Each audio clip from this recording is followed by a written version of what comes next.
Hello everyone, and peace of Christ to all of you. Please invite your friends and let us have some good time together. First of all, I received some emails about my books. People are thanking me for writing those books, and they said they learned a lot of information. Well, this is the purpose of those books, and I'm glad that you like it. But please don't forget to leave your comment or review in Amazon about them. Now we go to the topic. You see, I used to go for hunting a lot before, but now not like before. And once we shot at the fox, and the fox is very deceiving. You know, when they say to you the fox is very smart, believe them. It's not a fairy tale. He lay down and he made himself as if he's dead. And one of the guys is with us. You know, the fox is dead, so that's it. You know, so he walked toward him, and the fox did not move until the person he bent down to pick him up, to grab him. And then the fox started running like crazy. And he ran exactly in the same direction where the guy is between us and him, so we cannot shoot at him again.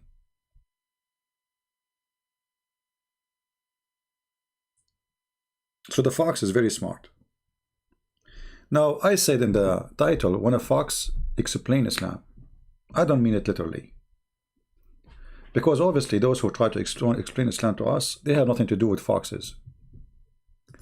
If we read the comment the Muslims they give us, and I will show you some, you will see how much confused they are and how much they have no idea what to do or what to say. If we go like, you know, go up, see all the comments. By the way, be careful from those accounts who post those things. Those are porn. So don't click on them, don't go there. They are trying to make you click and go to their, you know, scam. I don't know, this one is in Indonesian language, so I have no idea what he's saying. Okay, so let us see some Muslim comments. We will skip for sure the Indonesian one because I have no idea what they are saying.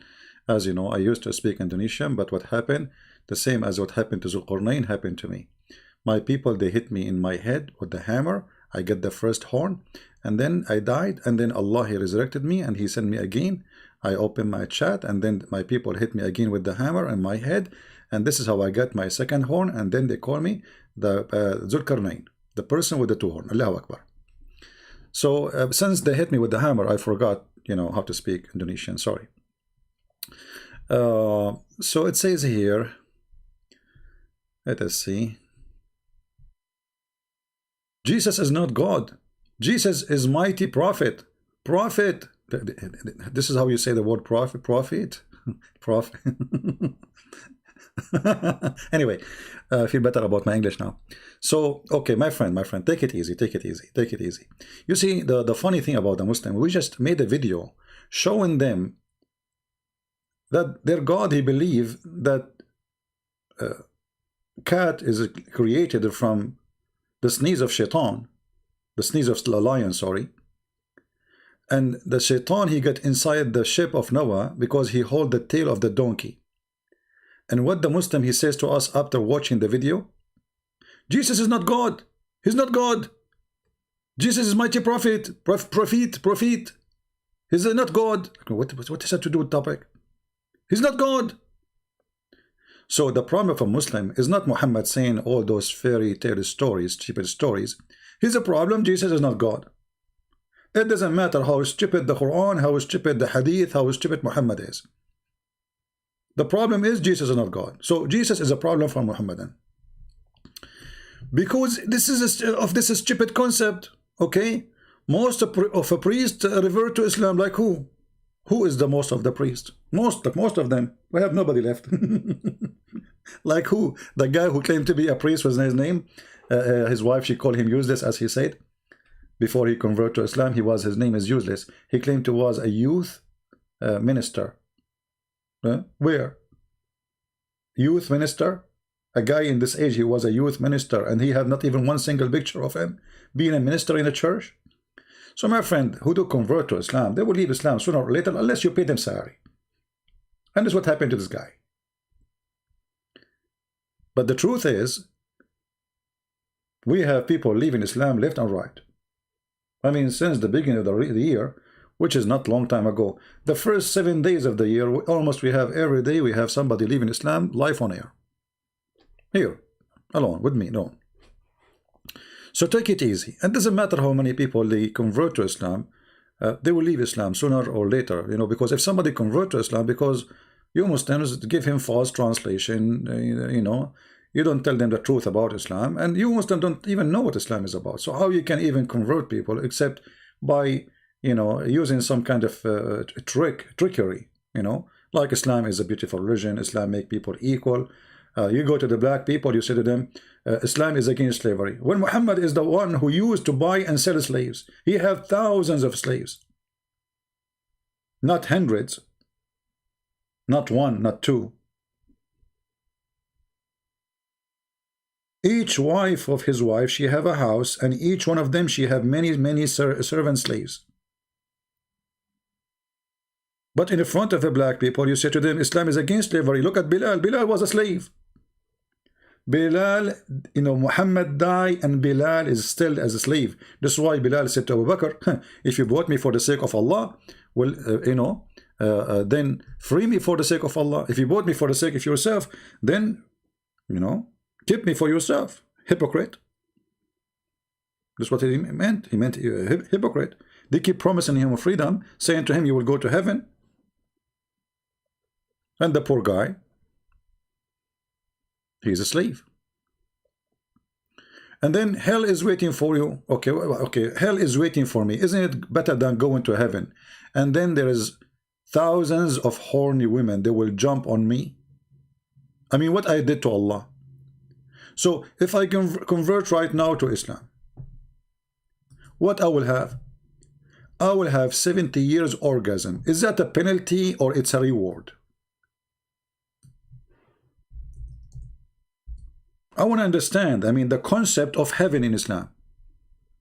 When you say to me, my private part will be endless, is that fun? How you can walk with it?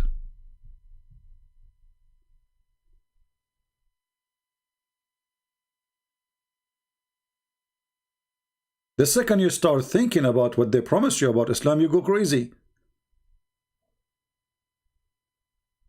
I mean, you have an endless private part. You have 70 year orgasm. You have women you can see through their bones. I mean, what is that? So when you try to invite me to your cult, I see nothing except stupid promises. They don't even make sense. I mean, at least, you see, if you invite somebody to Las Vegas make way more sense, it is real, than the promises of Muhammad, like endless penis. How you can enter the casino with it? Let us imagine your house is in the size of all the casinos in the world. Huh? Fancy. But now you have endless penis. What you can do with it? Where you can put it?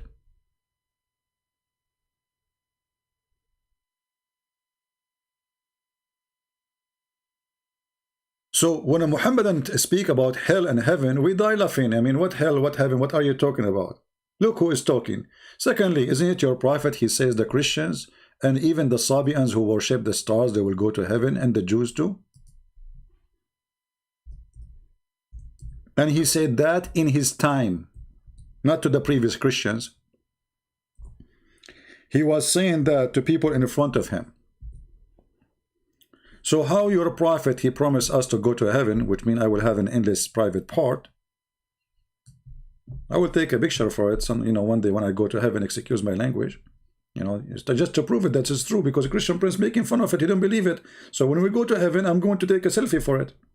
Send it to you. Post it in Twitter, you know, Twitter program. Yeah. Whoever, those who become believers, the Muslims, and the Jews, and the Christian, and the Sabian, and who believe in the day of God and the day of judgment, and strive righteously, you know, they will receive reward and will go to heaven.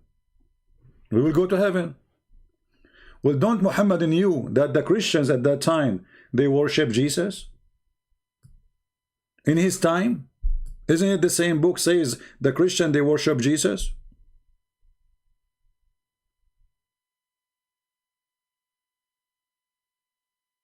Right?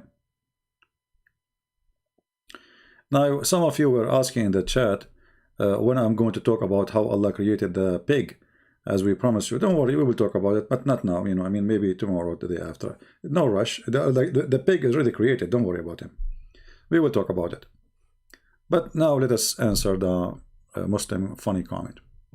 Islam is the fastest growing religion. That's a false statement. Because first of all, there's nothing is called Islam exists anymore. And there's nothing is called Muslims.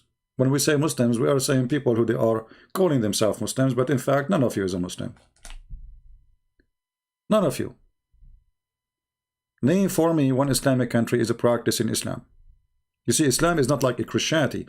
Islam is a government. If the government does not exist, there is no Islam.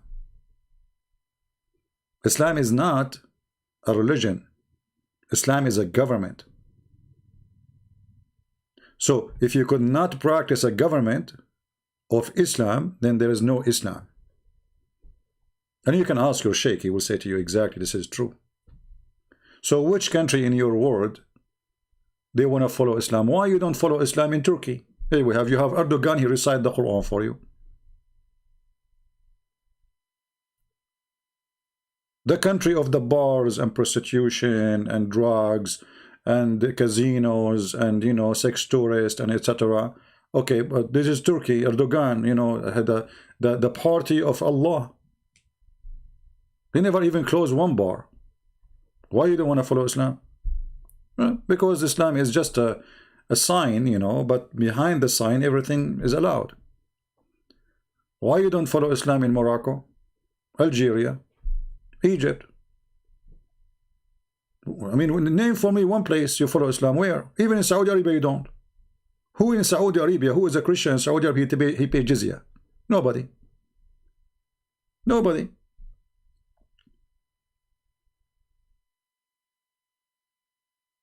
So when they speak about Islam, this is the leftover of Islam. There's nothing called Islam anymore. Islam is gone actually since the time of Muhammad.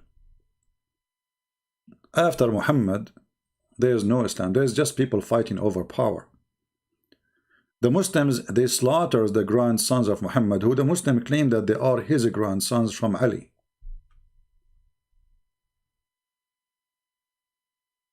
The Muslims killed the caliphate. For Islam is a government. Muslims are fighting over power. They don't care for God.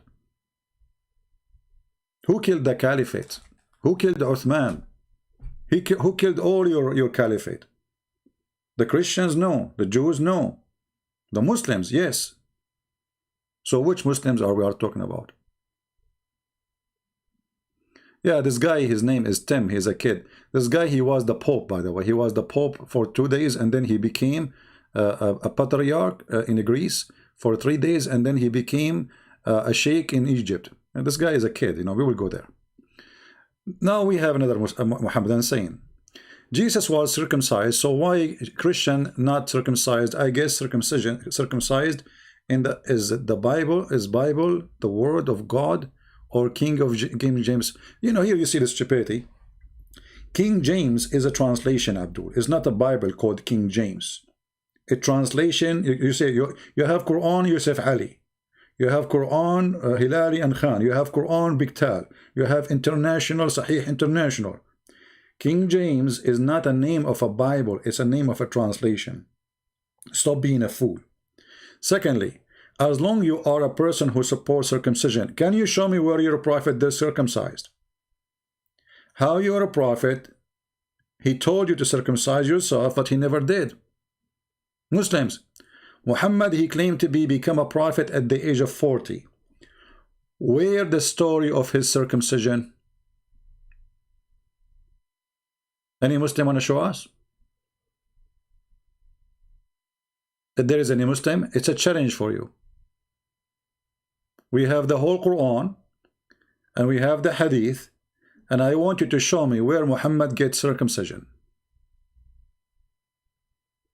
Right? All right, people, don't flood the text with the same question. I saw you about the caliphate. We will see. And then he says, is it true? First of all, circumcision. When Jesus, he did circumcision, because first, Jesus is born of the Jews. He is born between the Jews. And he was circumcised in a young age. Circumcision is a must for everyone who is born of the children of Israel. So when Jesus, he did that, he is following the tradition and the law. His family, they are following that. In the same time, Jesus, he made it clear, circumcision made for a reason. It's made for a reason. It's better for health. Better for fighting illness and diseases, especially at that time. So it was made for a reason. It was, God do not care for a little tiny piece of skin in your private part. This is not for God. You are not doing it for God. Anything God, he said to the person to do, he asked him to do for his benefit. And that's why Jesus said about Saturday, he said, Sabbath was made for the man, not the man was made for Sabbath. God don't care really for the day, he cares for you. The day is made for you. So God, he knew that some people abusing his authority, forcing their servant to work 24 hours, 7 days a week, and they give them no break. So enforcing the Sabbath was for the benefit of the man, against the greed of the man. Otherwise, God don't care really. You want to work 7 days a week, go. So when a person became so silly and he tried to focus in something, let us focus in it. Why your prophet did not do circumcision? Yet he is claiming that he is following the step of Moses, and even he ordered you to circumcise yourself and even to circumcise women. And I want to know where Muhammad, he got women circumcision from. Is that from Moses? Why in the world you want to circumcise a woman? What for? The man's circumcision was for health issue. The women's circumcision for what? And you circumcise what? So a Muslim is like a person, he found the skin of a banana in the street and he thinks he is holding a banana. You are not holding a banana, my friend. What is the banana in your hand? Where is the circumcision of your prophet?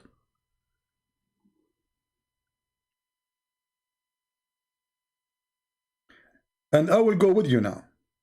As long you are talking about circumcision, which is given to Moses, Allah, he gave the Jews order to keep the Sabbath. Why you don't follow the Sabbath? Why you Muslims, you claim that Muhammad is following the step of Moses? How come Sabbath is not important for you? Sabbath is important for us as Christians. Sabbath is any day you designate for God, not only Saturday. But it can be Saturday. However, how come Muhammad, he skipped the Sabbath? The hadith says that Muhammad, he want to act differently. He don't want to use the Sabbath as the Jews, and he don't want to use the Sunday as the Christians. So he chose what? He chose a Friday. So it was not Allah who asked him to do that. And let me show you that Muhammad was practicing Sabbath in the beginning.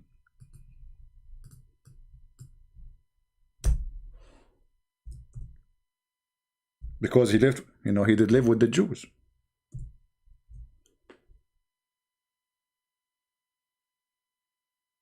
When Muhammad, he called for the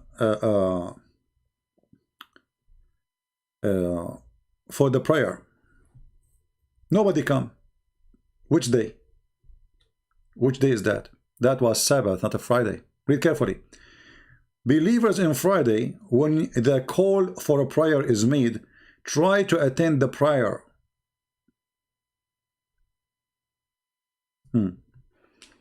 It says here Friday, how it is Saturday. Well, the Sabbath for the Jews started or start from the sunset at Friday. It's not like now, you wait until 12 o'clock and that will be a new day. So, in the day of a Friday, because the Muslims are practicing the Jewish tradition, for Muhammad is a puppy, follow the Jews. Everybody want to go and buy his stuff before all stores close down, because by Friday afternoon, the market is closed. So in Friday, nobody come to pray. Why? Because Friday is going to be Saturday soon. So Muhammad, he had to make a special verse for a Friday prayer. Why the Muslims are not coming? I mean, why there's no problem in Thursday? The Muslims, they pray 5 times a day in the mosque. Not only in Friday. These people, they think it's only Friday. No. They have to pray. It's better to pray Jama'ah, which means group, in the mosque. 5 times a day. So why only Friday was a problem? Because in a Friday, the Jews will shut down. And Muhammad was following the Jews. This is why Muhammad, he was praying toward Jerusalem. He is a Jewish puppy. He tried to imitate the Jews and to look like a Jew, to act like a Jew, but he's not. And the Jews refused him.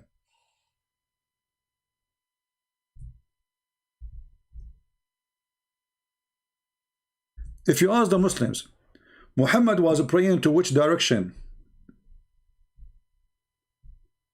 before he prayed to the Kaaba?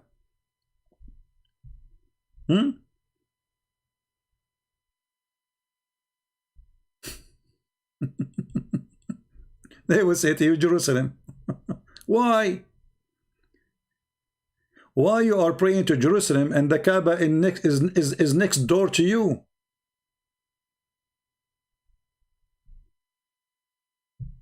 Do we have any Muslim want to say anything?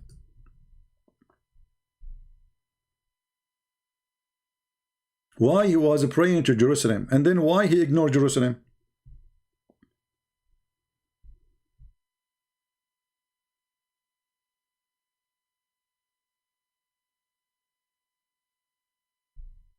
Any Muhammadan?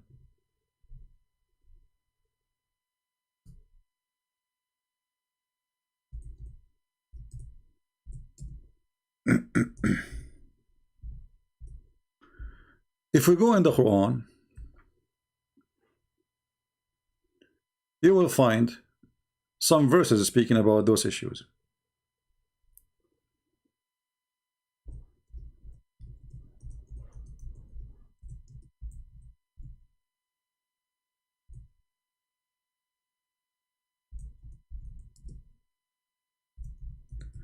Let us see.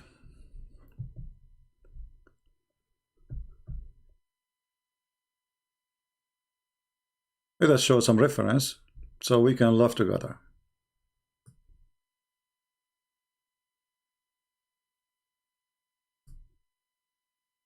And I changed any Muslim to give us an answer for those things. In chapter 2, verse 144. Let us open the screen.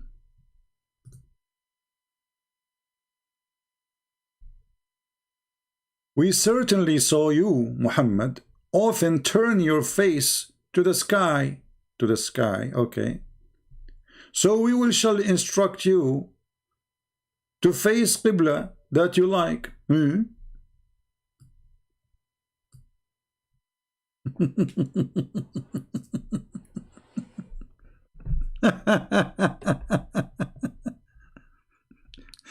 So at that time, Muhammad was praying in which direction?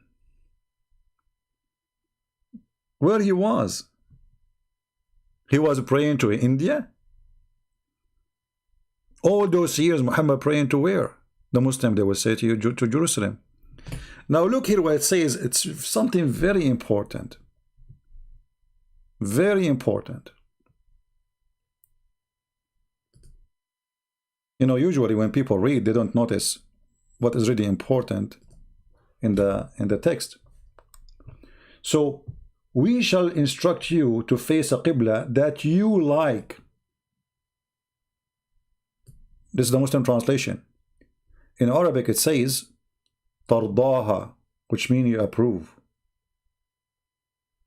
That's mean the Kaaba is not holy. The Kaaba is not a holy place. But there is something happened made Muhammad like to pray to the Kaaba. What was that? If we go and check the hadith, we will find Muhammad, he was instructed by his boss, Umar ibn al-Khattab, to change the direction of the prayer. To do what? To change the direction of the prayer. It was Umar al-Khattab who changed from Jerusalem to Mecca.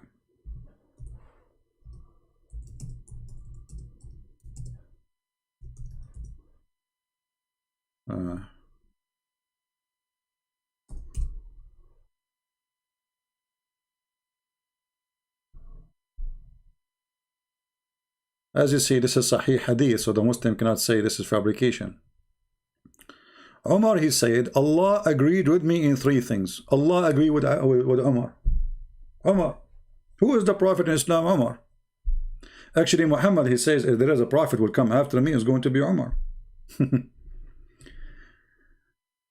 Umar, he said, I agreed with Allah in three things. Or, my Lord agreed with me in three things. Oh Allah.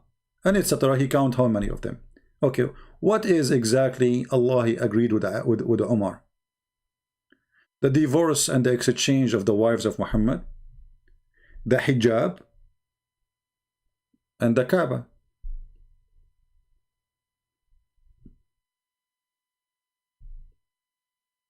Read it.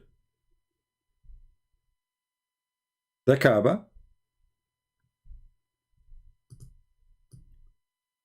I said, O Allah Messenger, would that you took the station of Abraham as a place of a prayer? Who said that? Umar.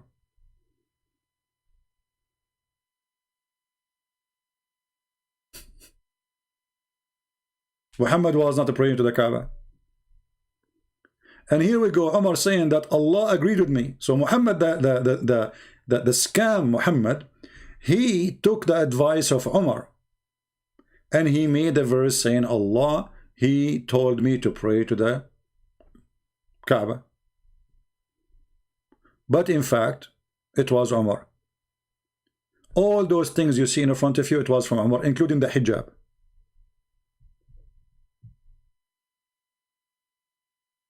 And always when Muhammad, he want to make people follow something, he say, Allah said that to me. When the fact, as you see, it was Umar who said that to him. And then you will find that the Quran came as I said, Umar, he said. Allah not only he take the words of Umar. No. Allah, he copied it. So the verses came down as I said.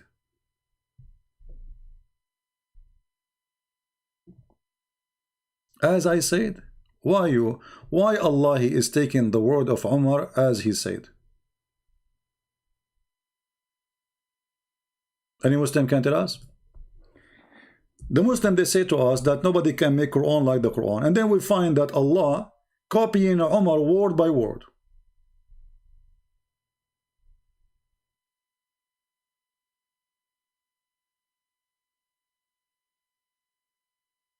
What do you think?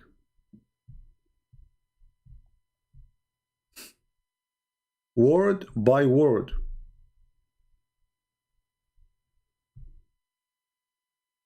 But Muslim, they say nobody can make Quran. And then we find that Allah taking the Quran from Umar word by word. Read with me. All of this reference, look. Look how many.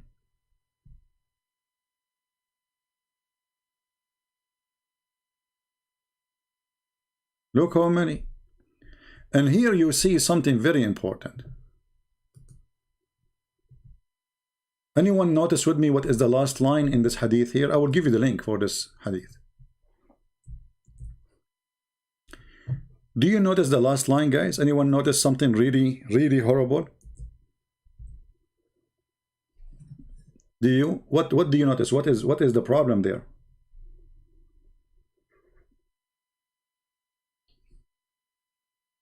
Anyone notice the problem? So this verse came the same as I had said was revealed. The same what? The same what? The same I had said.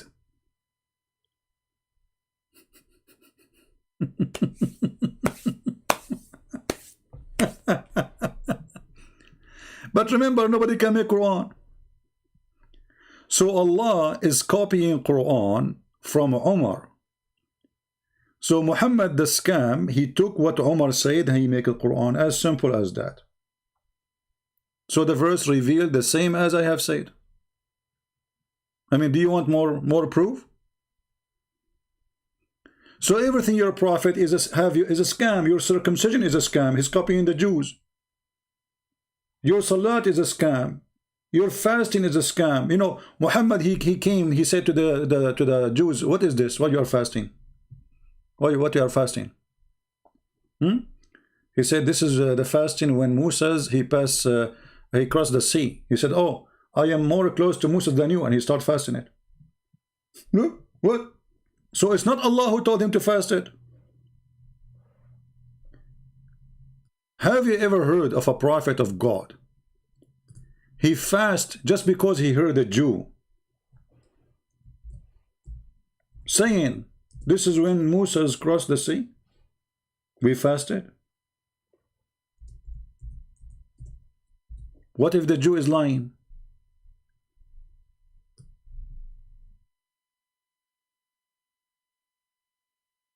Read carefully and love. The book of fasting, the day of Ashura. The day of what? Ashura. Now the Muslims are even confused about Ashura. They don't even know this is the day of the Jews or this is the day of the pagan. They are, you know, what a cult. Ibn Abbas said, Allah pleased with him, reported that Allah Messenger came to Medina. Medina, remember, the name of the Medina was not Medina. Medina is just a word, means city. Very silly name. It was Yathrib. Muhammad later, he changed the names. And many of you, they might say, how come Muhammad, he called himself the praised one, and there's many people, their name is Muhammad? My friend, those who converted to Islam and they used to have a name, don't agree with Islam, they force them to change their names. Just put that in your account. There's many people who after they convert to Islam, when Muhammad conquered them, he forced them to change their names. So he came to the Medina and he found the Jews observing the fast of the day of Ashura. The Jews were asked about it and they said, it is the day which Allah granted victory to Moses and his people, children of Israel, over the Pharaoh, and we observe it, fast out gratitude to him. Upon this, the Messenger of Allah said, we have a closer connection with Musa than you. And then he command and observe the fast of that day. Do you see it?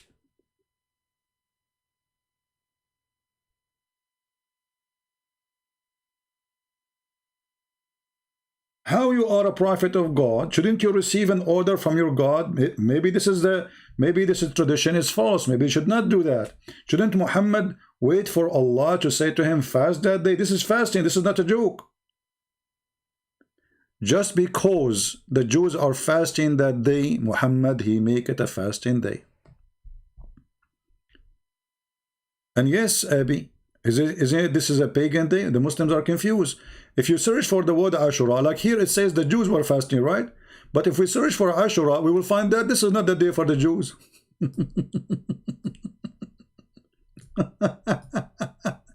will come to Islam. If I search right now, I will do this in front of you. If I take the word Ashura and I search it in the search engine, and remember, I was going to make the video short. I wasn't planning to come, actually. It's very cold. But why is not copying correctly? Let us try again. So we copy the word and we post it in the search engine. All right.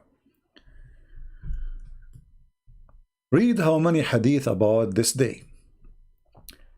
He heard that Ibn Abbas, when he asked about the fast of Ashura, I said, I did not know that the Prophet fasted any day because it's virtue, it's okay, except the day, meaning the month of Ramadan, and the day of Ashura. So Muhammad, he used to fast Ashura first, and then Ramadan came after.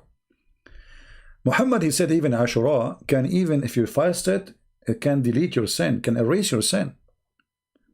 The Messenger of Allah observed someone fasting on the day of Ashura and command to fast that day. Okay. Muhammad, later he changed his mind.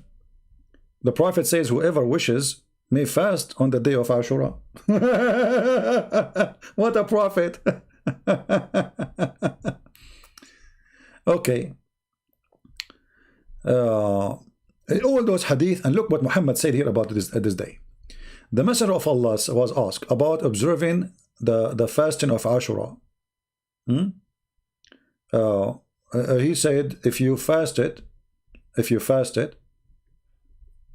is going to erase the sin of the preceding year. Look how important it is. One day. Later the Muslims forget about it. Suddenly, Muhammad, he came with Ramadan, which is coming from the Sabian. The Sabian, they fast Ramadan. And he canceled. This is why he's saying, whoever wants, if you wish, fast it. But how it was, I mean, where Muhammad, he got this information from? He just learned from the Jews to fast this day. If this guy, he learned that this day is a Jew fasting day, how he come to know that if you fast this day is going to erase your sin for the preceding year? You see the scam?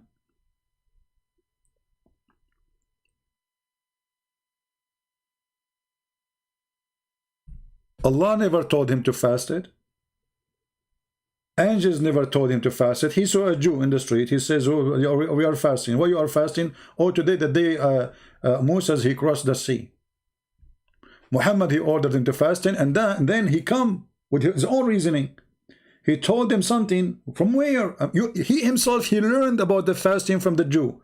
He himself, he learned that this day is a Jewish day. Then how he come to the conclusion that if you fast this day will erase your sin for the last year? And what kind of religion, if you fast one day, all your sin for the last, so all what I need to do, I will be doing all kind of sin for non-stop for the last 365 days, and when the day come, I will fast, and that's it. I'm clean. See how easy?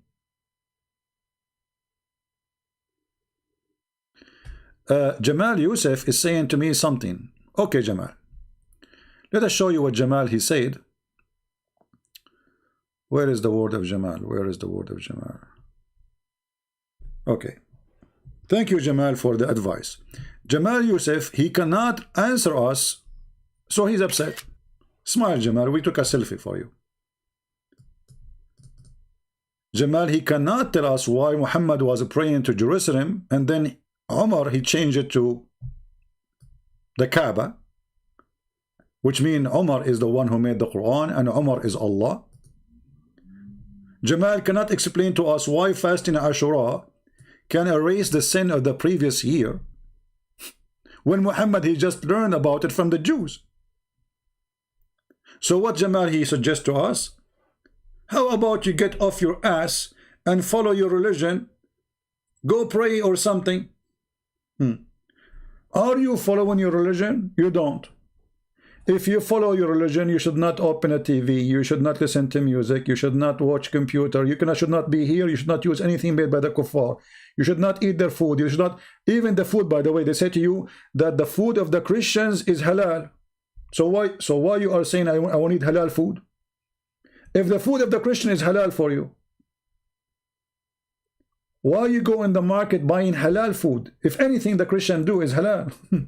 Hypocrite people. So anyway, you pray, but you don't. You pray to who? If I ask you now, Jamal, you pray to who? You don't know. Who's Allah? I don't know. Who's Allah? You have no idea. I challenged Mr. Jamal if he would like to call me and tell me who is Allah. What do you think, guys? Do Jamal dare to call and just tell us who is Allah? You pray, okay, you pray to who? A God, he have two hands in the right shoulder. He have one shin. And he sit in a chair. Any other information? No, they are not Abrahamic. You see, this is the biggest fat lie. You hear it in TV. Yeah, you are watching too much Trump, my friend. This is in the movie of Trump and Israel, the peace agreement of Abraham. The fact is, Islam is not Abrahamic. What make Islam Abrahamic? Tell me. Did Abraham kiss black stones? Did he? Show us. Did Abraham, even the Muslims, they say that Abraham, he built the Kaaba. Can you prove that? Anyone knows how we can refute the lie which Muhammadan they repeat from Muhammad? They are victim of Muhammad. I feel sorry for them. How we can refute the lie of Muhammad that Abraham he built or he raised the Kaaba, because the first one who built the Kaaba supposedly is Adam, and before him the angels. Anyone remember how we can refute this lie?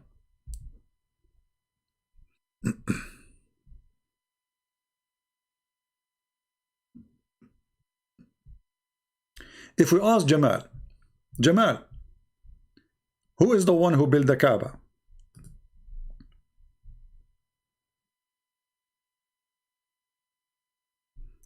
Can you prove that Moses parted the sea? Well, you know, this is a good question. Can you prove that? So let me ask you the same question. How you believe in it then?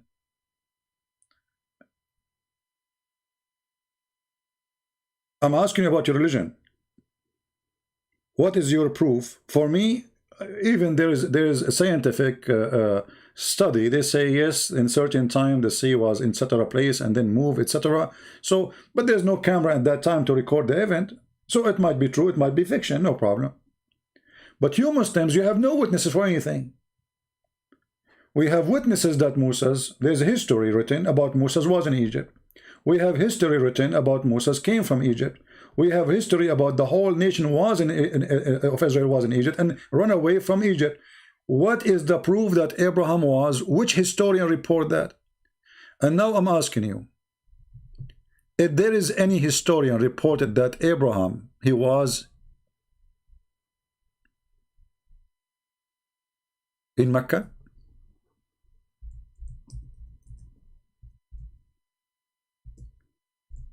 Anyone? Do you know anyone?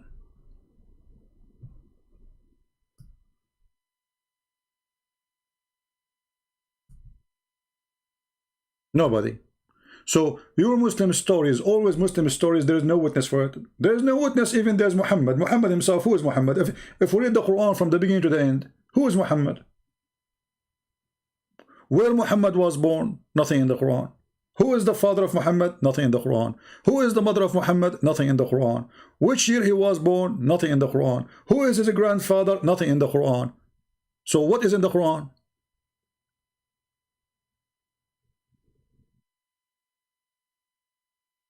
Now I ask question, I said, do you know how we can refute the lie that Abraham, he built the Kaaba? Anyone remember?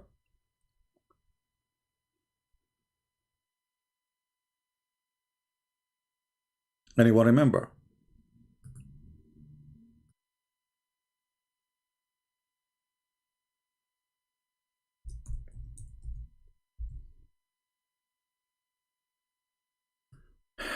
If we read the Quran, chapter 2 speak about from 125, 127, etc.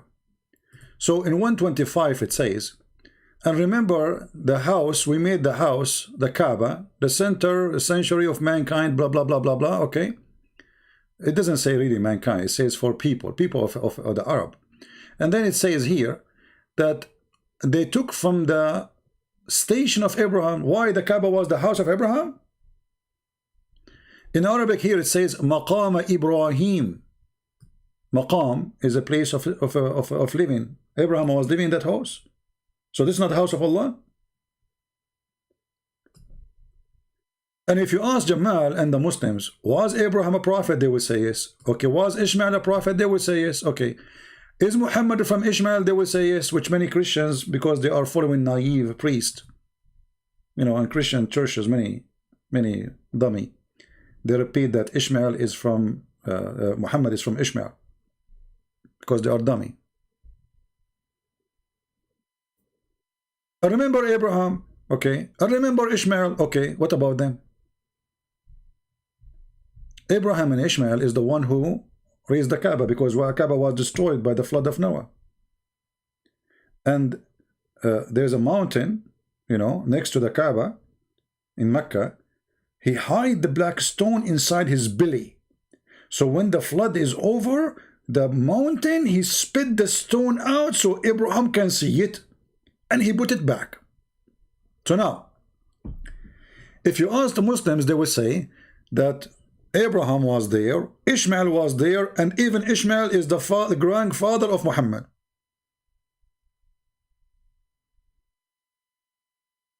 So how you explain to me this verse? Let us read and love. Was Ishmael a messenger of Allah? They say yes. To who? They say to the Arab. He is the father of the Arab.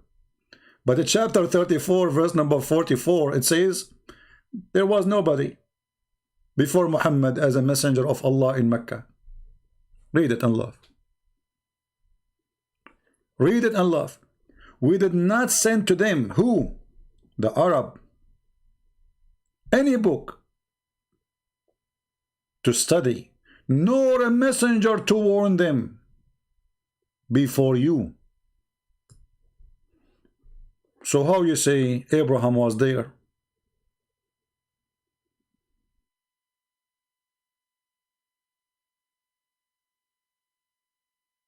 Any Muslim? How you lie to yourself saying Abraham was there and Ishmael was there, and now this verse saying there's nobody before Muhammad came to the Arab and to Mecca specifically here.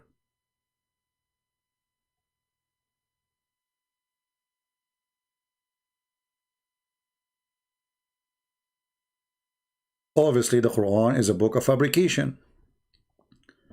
Muhammad, he forgot what he said about Abraham in different verse. So if we go to chapter 2, verse 125, 126, 127, we will see that Abraham was there. And then from his seeds, supposedly are the Muslims. Because Abraham, he said, make us Muslims. And make our offspring should be Muslims. Okay. And the Muslim, they say that Abraham is the grandfather of Muhammad. Okay. So how this verse says there's no one before Muhammad to Mecca and to the Arab?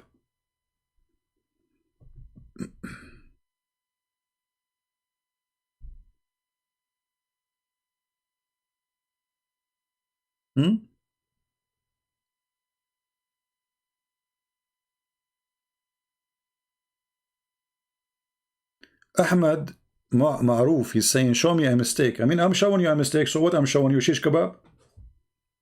What I'm showing you, Ahmad Ma'ruf? Ahmad Ma'ruf is asking us to show you a mistake in the Quran. Everything in the Quran is, the Quran itself is a mistake.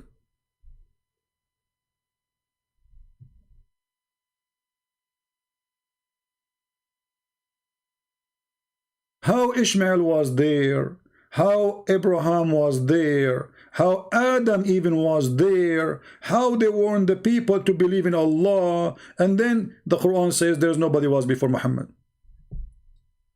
He is the first warner. The Muslims, they say that Abraham have a book, Ishmael have a book. Where is the book of Ishmael? Hey Muslims, where is the book of Abraham? What happened? Where's it gone? I mean, all the books before Islam is gone. What's wrong with this God, Allah? Whatever books he sent, they fly? Okay, so Abraham have a book, Ishmael have a book, and yet the Quran says there was nobody before Muhammad as a warner, and no books was sent to them. So the Christians who was living there, they are who? I mean, have you ever heard of a stupidity like this?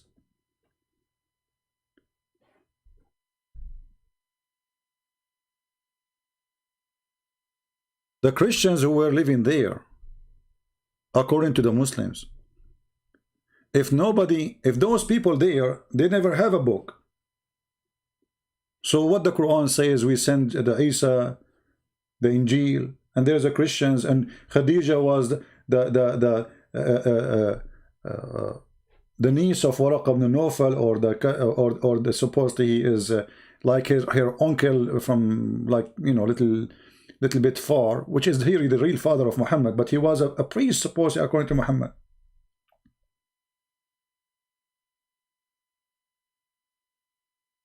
And by the way, the Muslims, the funny thing about them, they say to you, there's no proof that Khadija, she was a Christian. So why you say that in your speeches when you try to fool the Christians?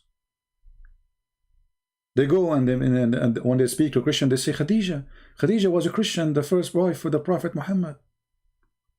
But in YouTube, they say, no, there's no proof. Well, we can prove that easy. You know, those people in YouTube, they are a bunch of dummies. Those who claim to have knowledge.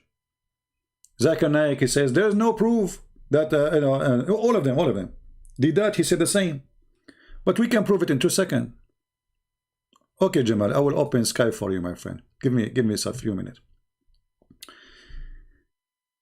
If you go in the Quran, in the Hadith, sorry. If somebody says to you that there's no way to prove that Khadija, she was a Christian, what do? You go to this Hadith. When Muhammad received the Quran from the angel Jibreel, and the angel Jibreel squeezed him 3 times and no mayonnaise came out. And then Muhammad, he came at home and he could not find an answer for what happened. He didn't know what happened. He's scared. He's terrified. The Hadith described that. He was shaking. He was freaking out. He cover me, the thiruni. So Muhammad was freaking out. And then what Khadija, she did? Khadija, she took him from his hand and she took him to Waraq ibn Nawfal. See, he came scared, terrified, cover me. And then Khadija, he said to her, oh Khadija, what's wrong with me? Muhammad, you are crazy, you are mentally ill. This is what's wrong with you, you saw nothing. Then he told her about what happened to him. And then he said, I fear that something may happen to me. Muhammad, he lost his mind. Khadija said, never, but I have a glad tidings, for by Allah, you will never be disgraced. And then she took him to where? She accompanied him to Waraq ibn Nawfal, the priest. So when they say Khadija was not a Christian, according to them, and by the way, she is not a Christian, she is Nasara. It's a Christian cult, like Jehovah's Witnesses. So she was not a Christian cult. So if she is not Christian, why she take him to the Christian priest? You know what I mean? I mean, you have your husband have a problem. And what do? You take him to the Christian priest?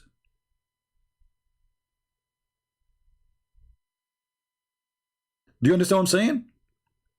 You take one of your family to a priest if you are a Christian. And he himself have to be Christian too. Otherwise, how even Muhammad, he agreed to go with her to someone who is a Christian? In this case, it was Nasara, which is a Christian cult.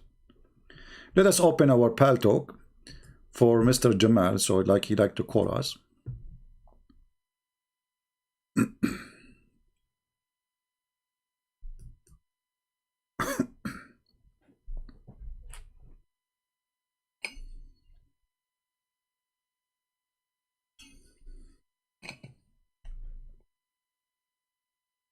All right.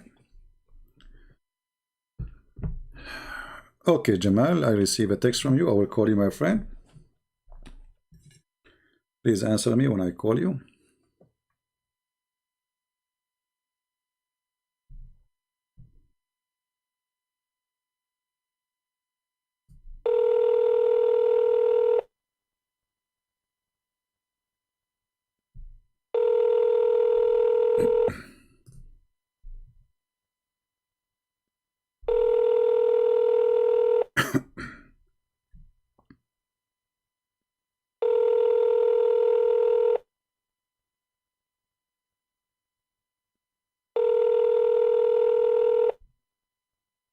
Jamal is not answering.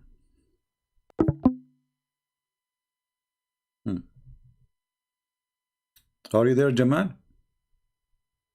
What happened? Let us call you again. Are you calling? I cannot see.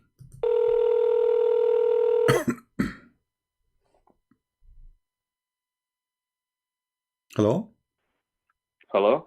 Yes, Mr. Jamal, how are you doing, my friend? Hi, I'm doing good. How are you? I'm fine. So what do you like to say to us about your religion? Go ahead. Okay, so first of all, I was just scrolling through YouTube, and I just came across your stuff. Like, I've never seen you before. This is the first time I've seen you. All So right. I like, what can you just break down what the channel is about? Like, what religion do you follow? Well, we discuss about Islam, and I believe Islam is a false religion and Muhammad is a false prophet. Okay. So because the way you're talking, it seemed like you're Jewish. Oh yeah, I'm a Jew. Sometimes I'm a Jew, but today is not Saturday. Okay, so Yeah. what are your claims? Your claims that the prophet Muhammad isn't a prophet. Well, when you say a prophet, can you give me a prophecy he said to make him a prophet? When you say somebody is a prophet, he prophesied. Give me, here we go, the Quran in front of me. Give me a prophecy Muhammad he said it's come to be true. Well, if you look at a bunch, he's prophesied that men will start acting like women and women will start acting like men. They start dressing. That's a big one. That's one that's coming into fruition. He prophesied that, but this is what happened in his time, and there was always a gay homosexual in his house. And your prophet was a gay. He's prophesied and your prophet was a homosexual himself. The prophet was a homosexual. Yes. Do you kiss? Based on what? Do you kiss men down their belly? I do not personally, and I've never seen anything in either the Quran or the Hadith that All right, here we go. That says that. Well, this is your prophet hugging and kissing a man, exchanging kissing and hugging, and where they are kissing down their belly. Read carefully. Abu Abdul Rahman, etc., quoting blah blah blah. It's here. It said blah blah blah blah blah blah blah blah blah. Okay, and then it says while he was giving to Justin and was talking to the people and making them laugh, the prophet poked him under his ribs with a stick. He said, "Let me take retaliation." He said, "Take retaliation." He said, "Huh, you are wearing a shirt, but I am not." The prophet then he raised his shirt, and the man embraced him, began to kiss his side, and then he said, "This is what I want, Messenger of Allah." Do you do that yourself? Now the guy and who the guy is topless. Your prophet is not topless. The guy, he said to him, "Well, you are. This is not fair. I am topless, and you are not." So Muhammad he left up his shirt, and the guy started kissing him in kashhihi. Kashhi is not only his side; is down his belly. Okay. What kind of a practice? As you tell me, do you do that? You said to me you don't do that, right? Do men do that usually? And who is this narrated by? This is narrated. They have all the narration.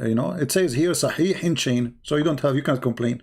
Sunan Abi Dawood. Sahih in chain. Yes. It says by who? Because you sound like an Arab. So you probably know a bit more about the religion than the people in your comments. So you know that we follow a set people who can narrate hadith. So if it doesn't go back to, I can't name all of them. My friend. I'm 19. This is your website, my friend. This is your website. My website. I don't take too much from websites. When it comes to hadith, I take stuff from either. I don't take from website too. But we are in the internet. We are in the internet, and you are not sitting next to me, and we don't have the book, so we have to use a website. So this is Sunan Abi Dawud, hadith number 5224, and it says here Sahih in chain. Sunan Abi Dawud. Abu Dawud, say that again? Yes, Abi Dawud 5224. All right? 5224. Yes. For sure. General behavior? The book, yes, general behavior.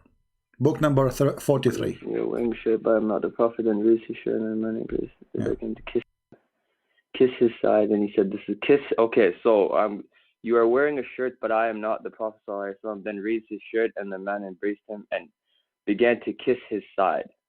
Okay, under his rib. So his side, so his stomach. So you at first said it was under the belly, and now I'm reading that it's under the rib. So it's basically your midsection. Oh, yes, no. Kashha, we can go to the dictionary and see what kashah is, you know. So it's not up to me. You see, that this is the Muslim translation. If you speak Arabic, you can go right now and search for the word. Secondly, do you kiss a man in his belly? I don't kiss a man in his belly, and this now you are trying to fix it. You are the one who said it is not down his belly, it is his belly. You are trying to fix it. But is that a behavior of a prophet of God? He take off his shirt, he lift up his shirt. The guy, he go under his shirt. Now they are both naked. Here we go, hang up.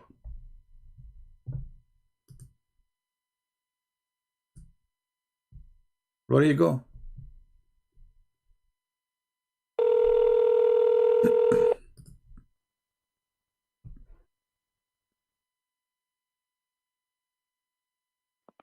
Hello? All right, my friend, we lost you, no problem. So my bad. Okay, you see, anyway, this can be a problem for you if you want. Can be no problem. Here's your prophet, and maybe he's a crazy. What we can do, but let us say, for the sake of argument, was Muhammad a normal person? Was he a normal person? He was one of the greatest beings ever walked this earth. He was more so. Yes. When it comes down to human standards, he was the greatest of the humans, but he's no more than a human now. Okay, so what make him greater than a human standard? What? For his devotion to worship of Allah. What devotion? He made verses. And that's the only thing that okay, let us see how much devoted he was. Was your prophet? Did your prophet make verses in the Quran saying any woman she want to give herself for sex for him, and this is a privilege for him? The prophet actually had no verses in the Quran. No. No? Okay. The prophet has nothing to do with the Quran. The Quran is from Allah. Okay, so why Allah, he made a verse for him says any woman she want to give herself to the prophet? What does this have to do with Allah? Muhammad, can you say the verse again? Chapter 33, verse number 50. What is the verse? Chapter 33, verse number 50. No, yeah. Can you just repeat it, like just saying it? Chapter 33, verse number 50. Yeah, and what was it says, and the woman she offer herself to the prophet, so the prophet can if her. The Muslims don't translate that as just tankihuha, which is if her, but they translate here the word marry. Yeah, nikah is a form of marry. Yeah, if nikah is pre-marriage. So that's not true. So if you want to take it as effing, that's up to you. But no, I've grown up my whole life with the word that I use is nikah. Okay, is marry. Yeah. If you go right now to Muslim chat room and program, and you enter the chat room and I say I want to do nikah, what will happen to you? What the Muslims would do? Are you okay? So I can tell by your accent that you're an Arab man. You see, my friend, why you don't answer the question? Why don't answer the question? If you go to chat room right now, I've never been in an Arab chat room. No problem. But if you say if you go to a family, if you want to get married and you go and say I want to do nikah, they will shoot you because you are saying I want to do if your daughter. Personally, I've never used the word nikah in that manner. I don't know what chat rooms you're going in, brother. So thank you. So you agree, you Muslim, you don't use it. Why? Because it's a dirty word. Secondly, why Allah? No, it's not nikah, brother. Nikah. Okay. Are you trying to? Okay. I speak Arabic. Are you trying to tell me that nikah doesn't mean marriage? Okay, that's wonderful. As long as you speak Arabic, I wanna make you. I don't speak too well. I speak decently, but I know enough that nikah is the Islamic version, I guess, the Islamic version of marriage. You get a nikah before you marry them. All right, no problem. Let us try to prove that if it's true or not. Okay. I will put for you something in the screen as long as you speak Arabic.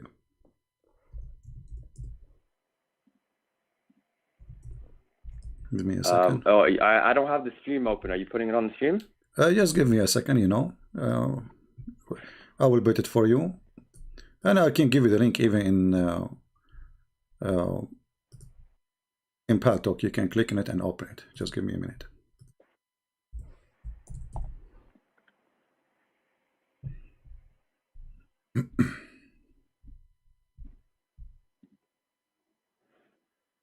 Just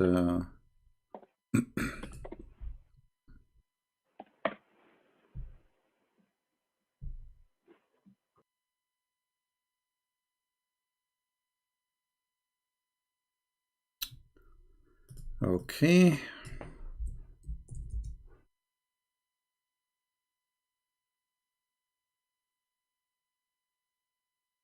You are a Muslim Sunni, right? Hello? Hello? Yeah, I'm a Muslim Sunni, yeah. All right, that's wonderful. And I think I was banned from your stream because I can't see it anymore, but why you are banned from my stream? I don't know. I did not ban you. And you can see the stream anyway, even if you are banned in the chat. That doesn't make sense. I searched up Christian, can't find anything, but anyways, yeah. Let me open the tafsir. This is tafsir Al-Qurtubi. I will give you the link in a second.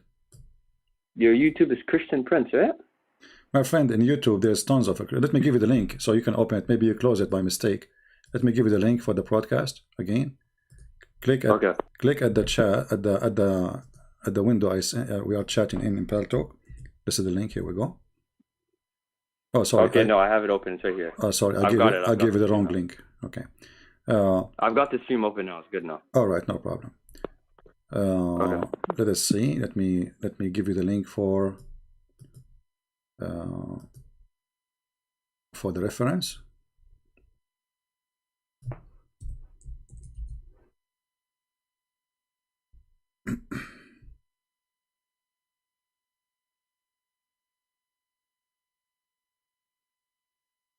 Now I will give you the book of Al-Qurtubi.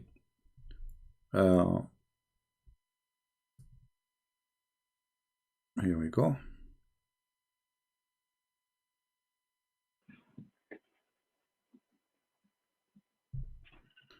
Open this link, please, from your side. And I will put it on the screen on my side too.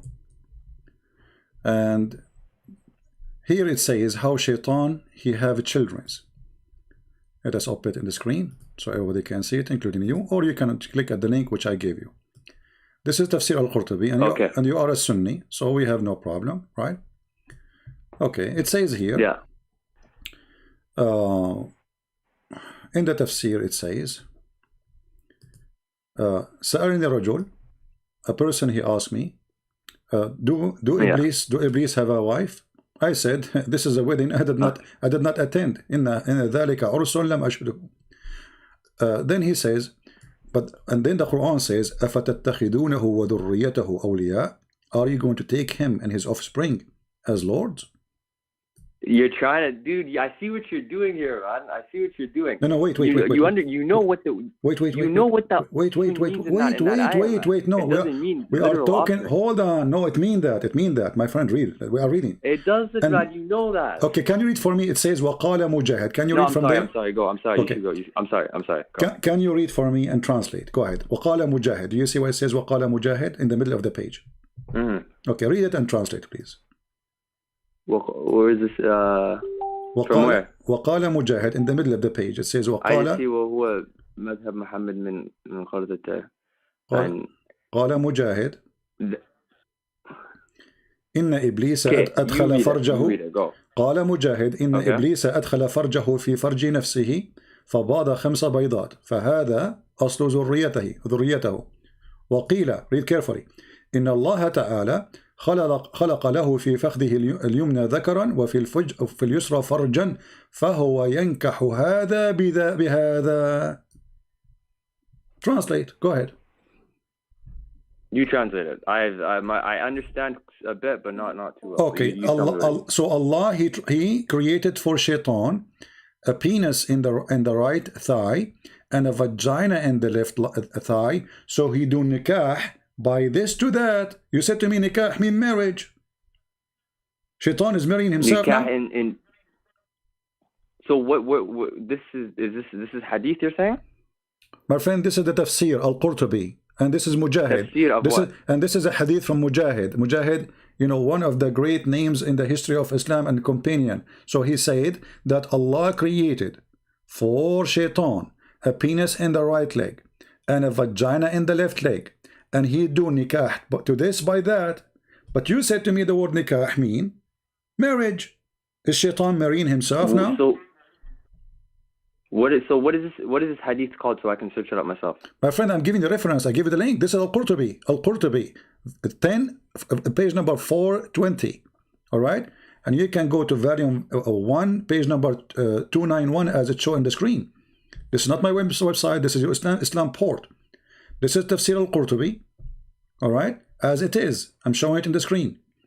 So according to your religion, Shaitan have a penis because they are asking, okay, Quran says, Allah said, are you going to worship Shaitan and his children? So the Muslims are asking, okay, but Allah, he sent Shaitan alone to the earth. He don't have a wife. Adam have a Eve. Shaitan, he don't have. So your prophet, he come with the solution that Shaitan have a penis in the right leg and have a vagina in the left leg. So when you want to have sex, you do nikah, he do shake this with this, and he enter this into this. This is nikah. Nikah, it's mean to F. So when you say to me the word nikah mean marriage, well, here we go. This is your Islamic books too. It says that he is doing nikah to himself. He's marrying himself. It says he have a vagina and he have a penis. And what he do فهو ينكح هذا بهذا.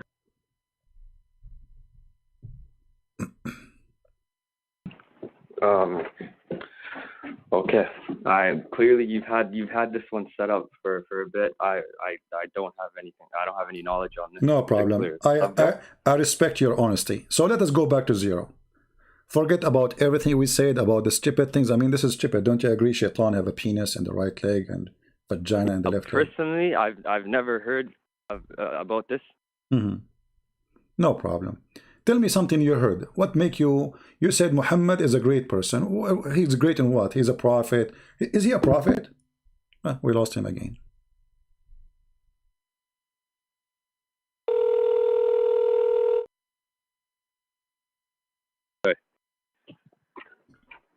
Hello? So you said Muhammad is a prophet, correct? Yeah, I would. Okay. And you said that Muhammad, he predicted that people will act like women, correct? Keep losing him.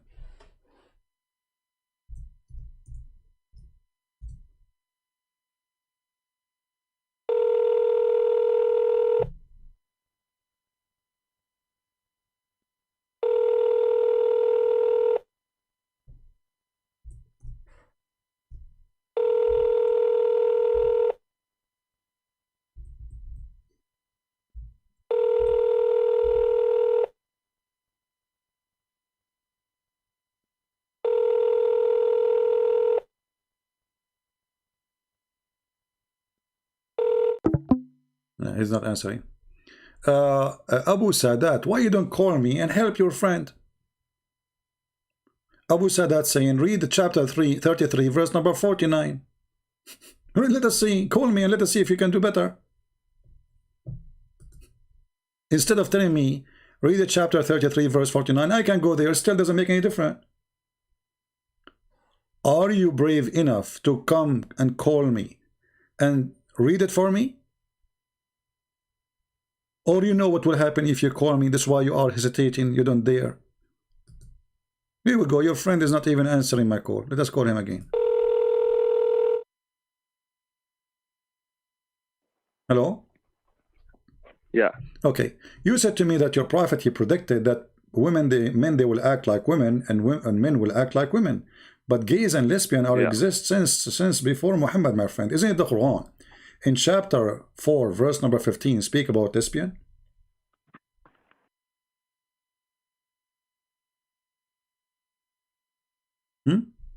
Hello, can you give me a second? Yeah, sure, no problem.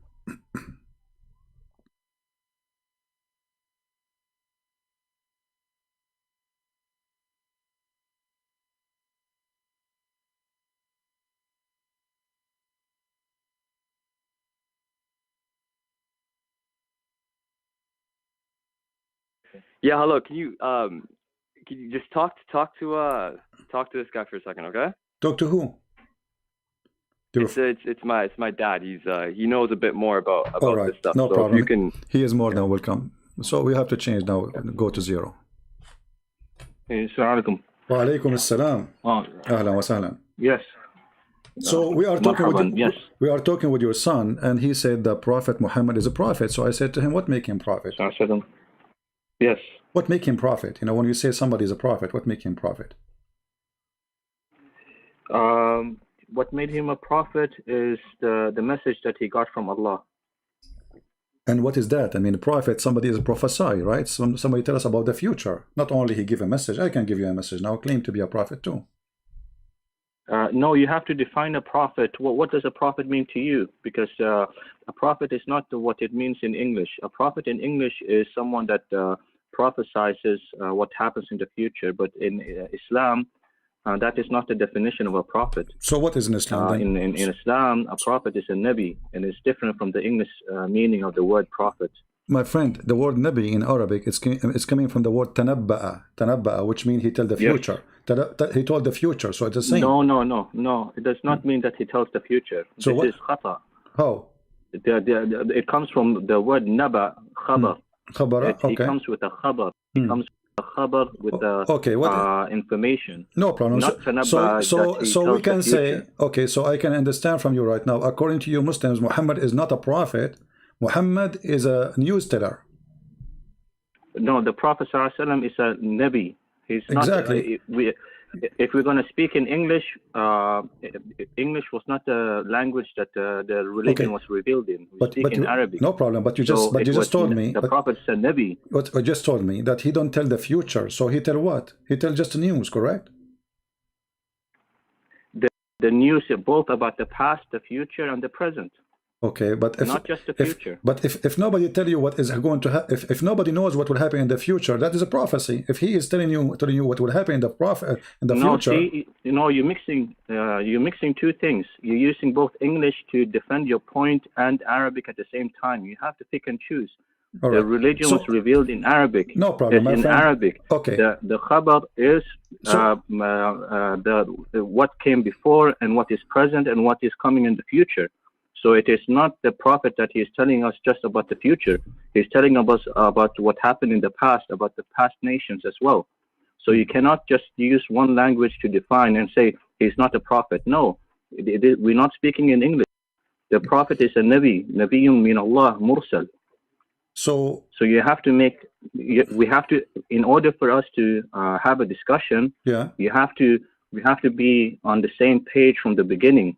We are not on the same page. You're saying a prophet, meaning he's telling just news. Okay, so what? So what Muhammad told you to make him a prophet according to you? Like what? He received the revelation from Allah. That is what made him a prophet. Okay, what is the revelation? What is the revelation he received? You don't know the revelation? Yeah, what revelation? What he did? The Quran.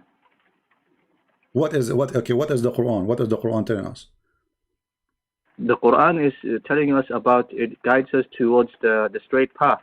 It tells us about what happened in the past. It tells us about what happened at the time of the Prophet ﷺ. It tells us about what will happen in the future.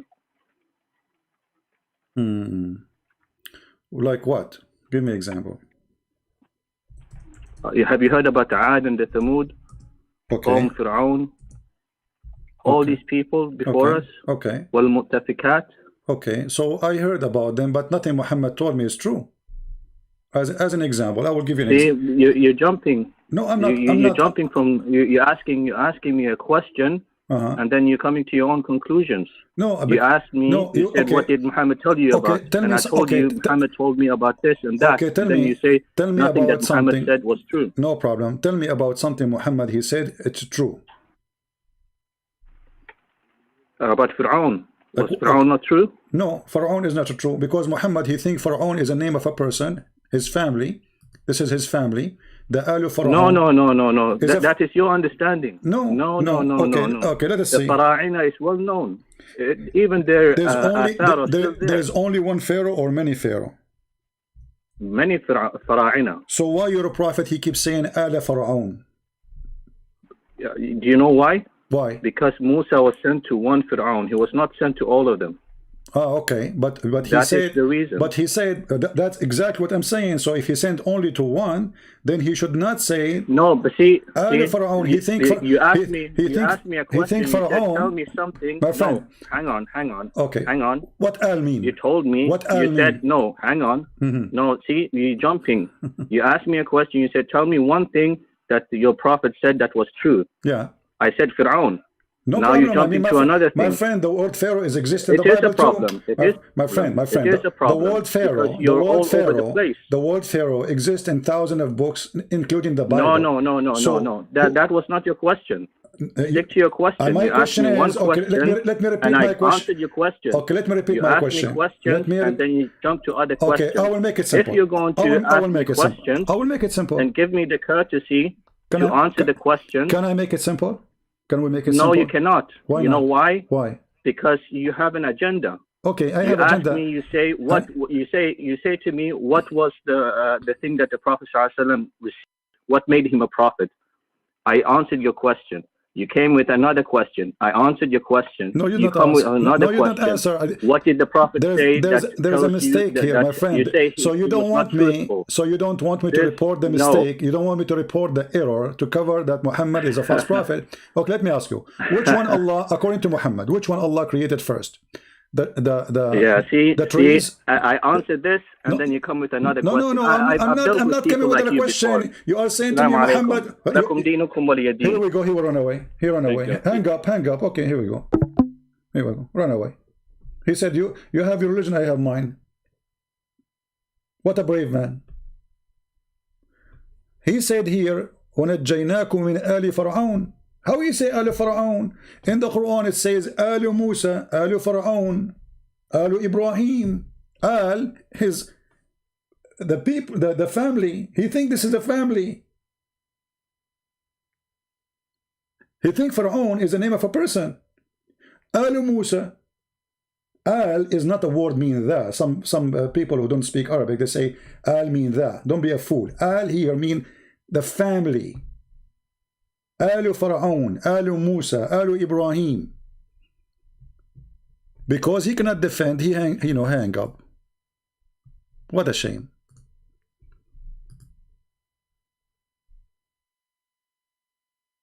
No, this is not, you change the question. I'm not changing the question. You told me, he told us about Fir'aun. So what about Fir'aun? Fir'aun is a name, exists in thousands of books. We do not need even a book to know about him. I mean, who do not know about the Pharaoh?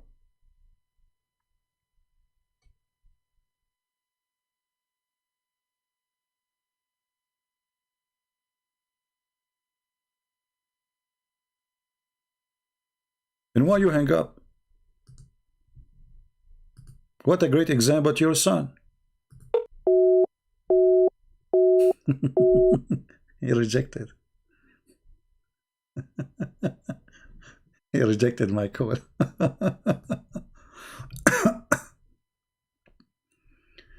If you search for the word Al, copy the word Al. Here you see the foolishness of the one who wrote the Quran. Al. You will see the word appear in front of a name of a person only. Alu Musa. Musa. Alu Musa. Not the Musa as someone says in the text. Ali Fir'aun. آل إبراهيم آل يعقوب آل يعقوب Jacob آل فرعون آل لوط. So the one who wrote the Quran, he thinks Pharaoh is the name of a man.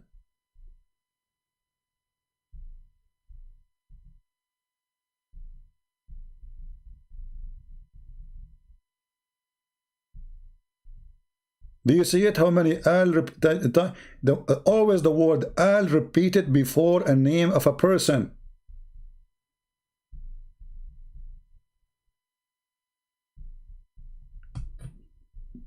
Who is next? Are you sure I have an agenda? I'm here to teach people about the cult of Islam. So agenda, what agenda? So why I'm here for to play hide and seek? You have an agenda.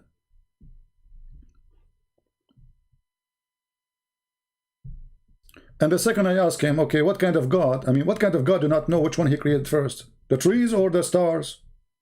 He run away.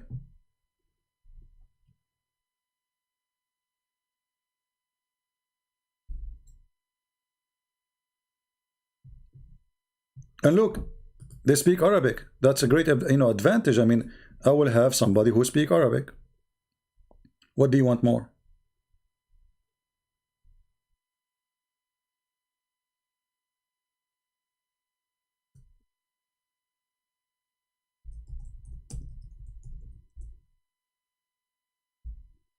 They speak Arabic. If the Arab don't dare to debate me, who's going to debate?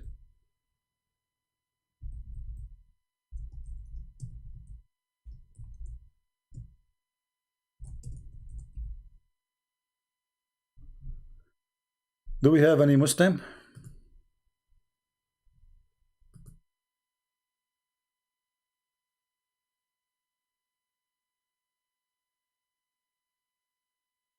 Anyone?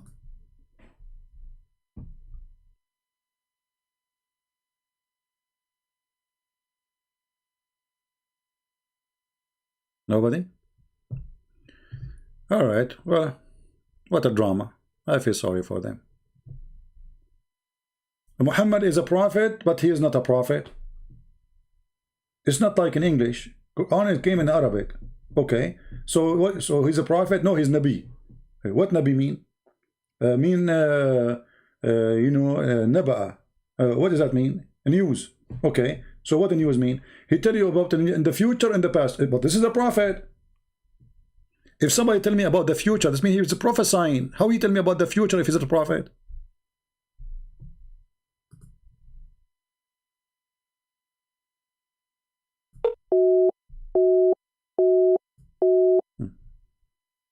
Well, I'm calling him.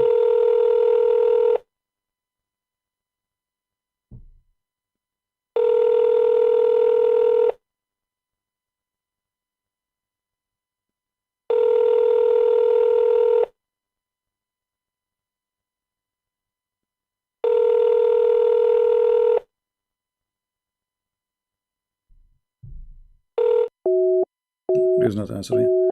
He said call me, but he is not answering. I don't know.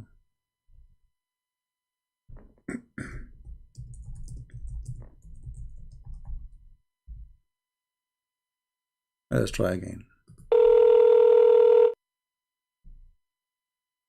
Hello? Hello? Yes, Jamal. What happened? Why your father hang up? I don't understand. Okay, so because it's actually true, bro. You keep going back. He answered one question, and you're trying to find just little things and stuff. When you brought up four questions and he answered four questions. No, he is the one who mentioned Pharaoh. So I said to him, how you say Pharaoh? Okay, the Pharaoh part. You speak Arabic, right? Yeah. You do. So you know there's a difference between al-Fir'aun and al-Fir'aun. My friend, this is not al-Fir'aun. It's Ali Fir'aun. I'm talking about Ali Fir'aun, not al-Fir'aun. So does al-Fir'aun not mean the or the group of Fir'aun? It's not talking about the al-Fir'aun. No, Ali Fir'aun. The second you say al, it's mean the family, like Ali Lut. Ali Lut, Ali Yaqub. Okay, so the family of Jacob, correct? Ali Yaqub. Yeah. Okay. So when you say Ali Fir'aun, that means Fir'aun is the name of a person, because you say Ali Lut. آل يعقوب. No, I'll tell you. Though this is the thing. If it would have been Al Fir'aun, that means the family of the Pharaoh. Okay. So yes let us. Okay, let us see. Al Fir'aun is the family of the Pharaoh. That's yes wonderful. Okay, the family of. I don't speak too much Arabic, but I can understand that as well. And I know you know that as well. Okay, hold on. This is chapter 15, verse number 59. It says, Ali Lut, the household of Lut. Correct? But Lut is a name. Fir'aun isn't a name. Exactly. So Muhammad, he is using Al before a person who is not a name. So he thought it's a name. That's why he used Al Fir'aun. You cannot say Al Fir'aun if Fir'aun is a title. You don't say Al al-Malik. You see always the word Al appear before a singular name, a name of a person. So Al Yaqub, Al Ibrahim, Al Musa, Al Lut, Al etc. So all of those are family of an individual person. His name appear after the word Al. So when you say Al Fir'aun, you're a prophet. You think Fir'aun is the name of the person. Example, you know what's actually really funny? Chapter 28, verse number 8. Did your prophet says and the Pharaoh? Did he say and the Pharaoh, or he said he said Fir'aun wa Haman? You know what's funny? You know, this is crazy. Okay, listen, I actually watched a video about this not too long ago about the use of the term Fir'aun, and it's funny because all the so-called the word Fir'aun, you can search this up, and if you are as intelligent as you're saying, and you're talking to these people, you'll know as well that the term Fir'aun only came after Musa. The word Fir'aun, meant the house of the house of the king that lived there. You know that, right? Hold on. So this is additional proof that Muhammad is a false prophet, because when he do not know the name of the king, what does that got to do with anything? Hold on. When he do not know the name of the person, he called him a king. When he knew the name of the person, he called him Pharaoh. So he think this is the name of a Pharaoh. Look with me. It says here, chapter 28, verse number 8. It says, but you're just coming to that. You're coming down to that conclusion yourself, bro. My friend, if a Pharaoh is a title, shouldn't we put the word the before it? Al Pharaoh. But I'm telling. I just explained to you that before Moses came, no problem. Hold on. So shouldn't he say, why he say inna Fir'aun wa Haman? Why he says that you see, this is Arabic, this is not English. So in Arabic, Fir'aun, Haman, in Arabic, when you say if this is not a title, then like when we say Al-Masih, why we have Al? Because it's a title, correct? Al-Masih. Yeah. Okay, exactly. We don't say Al Muhammad, correct? We say Muhammad. No. Exactly. So when we say Pharaoh alone in Arabic, it's mean he is a person who his name is Pharaoh. So but you also you can say Al Masih and you also say Masih ibn Maryam. Do you not hear people say that? No, you don't say. No, you don't say that. Yes, you do. You could say. You know why you say? Okay, show me. Masih. Dude, I say tahiyat every single day. At the end of the tahiyat, you say, my friend, show me. Show me. Al-Masih al-Dajjal. There's only one. If a term is solely dedicated towards you, then it's the version of that. It's just the term is dedicated towards you. Yes, so look what you just said. If it is only one person, we say Al, correct? No. Well, you just said that. You said because he's a Messiah. Yes, listen, yes. Also, but if the term is solely dedicated towards you, just like Fir'aun was, Fir'aun is before him. They weren't Fir'auns. The word Fir'aun was only used towards them towards the kings of Egypt after Musa. Before that, Fir'aun was used for. Yes, right. My friend. As long you mention to me Ad-Dajjal, what is Al-Masih Ad-Dajjal mean? Masih Ad-Dajjal is the Antichrist, the fitna, the greatest fitna, the Masih, the anti, He's Antichrist. Why he is not anti-Allah?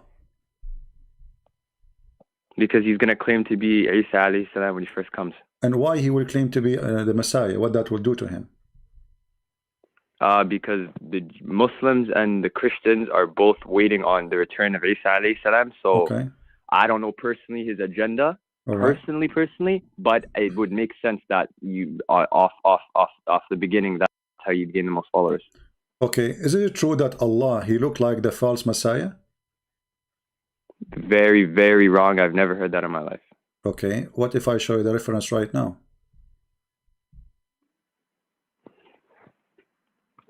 Anyways, brother, you can show me, and I, like I said before, I can only answer the stuff I know. If you're bringing up old stuff, I'm 19. I don't know too. I haven't done my studies yet, but I'll try my best. So why your dad he hang up? Why he don't talk to me? He is the older man. You can sit next to him. My dad because he and I understand as well, man. Because he's seen people like you, and like it's a thing where you ask one question, and as soon as you get it done, it's okay. Then the next one. You know what I mean? And it's just the next one, the next one. It's a series until you catch them. We are having a nice conversation. People hear you. Muslims hear you. Christians hear you. Atheists hear you as they hear me. We have equal time to talk. You can talk. I talk. So what he is fearing? Now, can you ask him why the Prophet he says Allah is not one-eyed, and he compare him to a Dajjal if Allah is not a man? Can he help you next to you? Is that hadith or is that Quran? This is a hadith which is sahih. This is sahih. This is the thing, man, because I can't. I will give you the link. My dad will know more questions about Great. The hadith. That's wonderful. If I can ask you to bring me any questions, bring me questions from Quran, because I'm a bit more educated in the Quran than I am. No problem. But your dad is there. Can you please ask him for me? How in the world? He doesn't want to answer. He doesn't want to talk to you anymore. Okay, no, don't talk to me. Can he tell you? So you can tell me. How in the world Allah, he looked like a man, like a Dajjal. The only difference between them is one eye. Is Allah is a man? He told me not to go back on the phone with you, so I can't answer him anymore. I can't ask him more questions. You are not obeying your dad now. Allah will punish you. No, don't say that. So, okay, you see, I will go with you. Forget about my question. You see, let us say I am a Christian and I'm 19 years old like you. I'm not 19, by the way. I'm 17. So, and you met me, okay. and you want to tell me about Islam. Huh? Okay, what do you want to tell me about Muhammad? How you make Muhammad a good person for me? Go ahead. You want to tell you the good things that he's done? Like what? Is that the question? Yeah, like what? When he lived, when the religion first came down and he lived in Mecca, he was ridiculed. They beat him up. They called him dirty names. As the years went on, as the Hijrah went, they got stronger, and on the return to Mecca, all the Sahaba were saying, "Oh, let's get back at them. Let's get our revenge." You're not focusing on my question. You're not focusing on my question. How you will convince me? No, I'm asking you how you can make Muhammad a good person for me. Okay, he went, they beat him up, etc. What does this mean? I mean, people beat up each other every day. So Muhammad, he became a prophet. How? How he became a prophet? I was just answering the good stuff. You just asked me that. I tell you about good stuff about him. And I was going to tell. Okay, but I mean, good stuff, because a good stuff, a prophet, he should be a good man, right? Okay, what make him good man? Okay, Muhammad. When Muhammad first time, he was pure-hearted. He was pure-hearted even before he got the Risala. He was a pure-hearted. Okay, what do you think about if your dad? I'm not trying to insult your dad. Don't take me wrong. You are married, and your dad come to your house, and then your dad he flirt with your wife. What do you think about that? Can I get some context or some proof? Sure, but I don't know what you're talking about. But tell me first if you agree with that. If that person he do such a thing, he is a good man. With my respect, your father. I'm not saying your father would do that. It honestly depends on what you define as flirting, I guess. Well, is it like that change from different person to person? Either this is bad or good. Yeah, because there's different cultures and different things are said. For example, kissing on the cheek could be seen as flirting. No. I'm saying flirting with your wife. Flirting is clear. He's like her. He want to have her. So I'm talking about kissing in the cheek. Okay. So can you tell me what he said? So I'm asking you, when a man he see a woman and she is married to his son, Okay. And he flirt with her. Is he a good man? Yeah. If you're talking about flirting in the way I think flirting is no, but I doubt this is a trick question somehow, and you're gonna try to reveal that after. So so I mean, how did he flirt? He didn't have any sons, why you are afraid to say what you believe? If a man he come to your house, let's because say you you're trying to catch let us say, bro. I know. I see what no, I'm not catching something. I catch it already. Yeah. You know? You are afraid. You are afraid to answer. I mean, if you are a Muslim, and Islam teach you to be decent, then you should say right away, this is wrong. This is wrong. Okay, sure, bro. Okay, sure. So keep going. It's wrong. So we agree, me and you, that if I am your friend, or even I am your father, which make it more horrible, I shall not go to your house and flirt with your wife because she is pretty. Do we agree on that? Okay. So if we show you that Muhammad, he did such a thing, he went to the wife of his son and he flirted with the wife of his son. Are you saying the Prophet ﷺ had sons? He have a son from adoption. Muhammad cannot have sons. He is a appointed man. He cannot have kids. He did have kids. No, he don't. This is why he's adopt. If you have kids, there's no need to adopt. People who adopt because they have no kids. This is tafsir. So he didn't have any girls. He don't have anything. He don't have kids. He don't have daughters. Those are daughters of Khadija from previous husband. Khadija, she have 2 husbands before him. All right.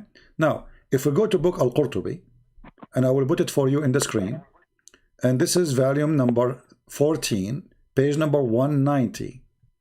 It says here, and you speak Arabic and your father speak Arabic, he can sit next to you and he can laugh at a man you claim, and he claim that he is the most wonderful person in the history.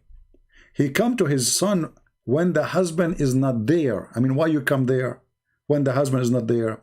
So it says here that the Prophet Ata Zaydan yawman yatlubuhu. So he came to Zayd one day seeking him, and he found Zainab, and she was white, and she was big and beautiful, from the most beautiful women of Quraysh.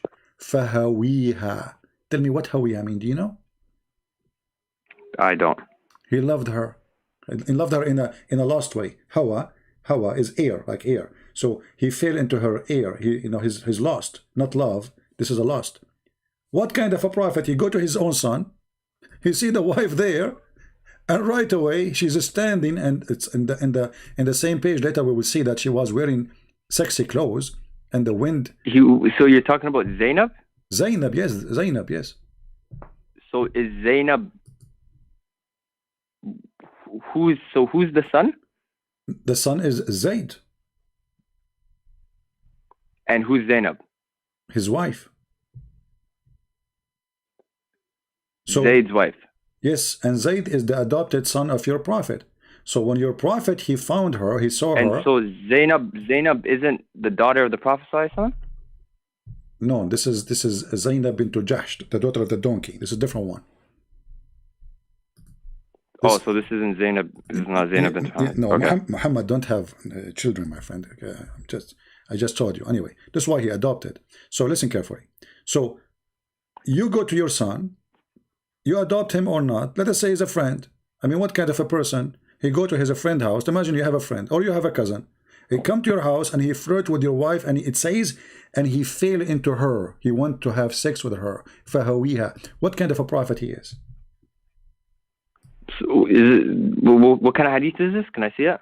This is Tafsir al-Qurtubi, volume number 14, page number 190.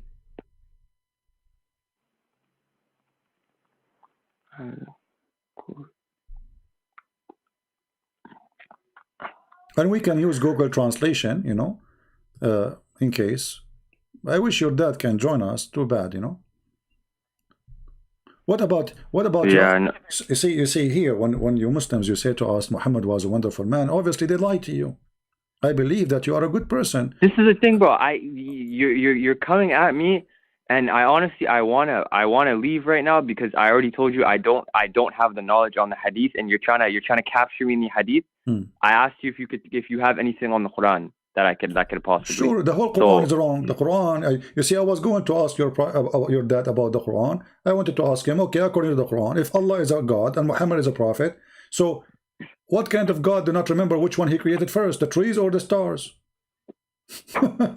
I mean, have you ever heard of somebody he built the world? Hold on a second, my bad.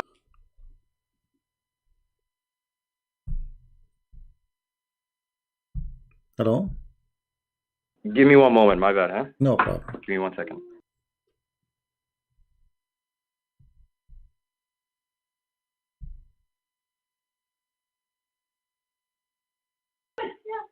I'm sorry, just give me like 20 more seconds, huh?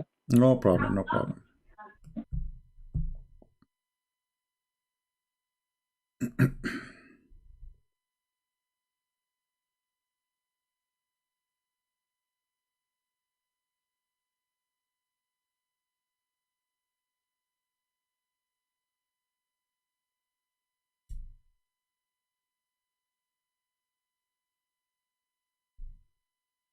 Okay. Say that again? Yeah. So, I was going to ask your father, if Allah is God and Muhammad is a prophet, and he told him how he created the world, is it logical that Allah don't remember what he created first, the trees or the stars? In one chapter he says something, in the other chapter he said the opposite. Yeah, go. Anyway, I was going to continue with the comment, but maybe we will continue again later because it is getting late, and I said to myself I want to make short video, and it's already 2 hours almost. I mean, this is short video supposedly. Unbelievable. I'm sure you guys will hate me, don't you? Right? But here you notice something very important, that those who speak Arabic, they fear us most, like his father. He's in the corner. He speaks Arabic. He cannot play the game. I do not know. I have no idea. I don't speak Arabic. I don't know what are you reading. He cannot. He right away told me you have an agenda. Well, for sure I have an agenda. So what? That is why I'm here. I'm here to teach. I'm not here to have fun. My agenda is the following. Is Muhammad a prophet or not? What's wrong with that?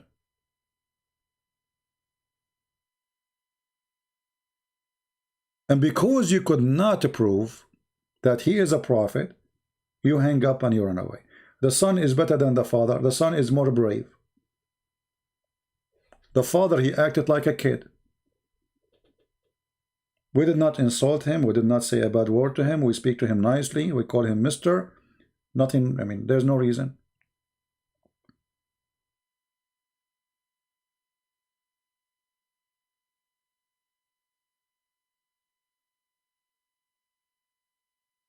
So always you notice that the Muslims, they want to take you into a conclusion, but they cannot explain the conclusion. Have you ever heard of such a thing?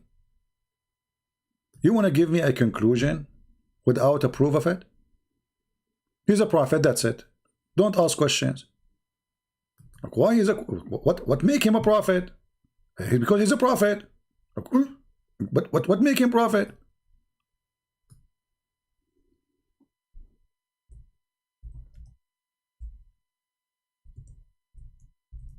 I mean, a simple, even the definition of a prophet, he don't want to tell us what a prophet. Muhammad, he don't prophesy for the future. So why you call him prophet? Oh, in Arabic is different from English. What does that mean?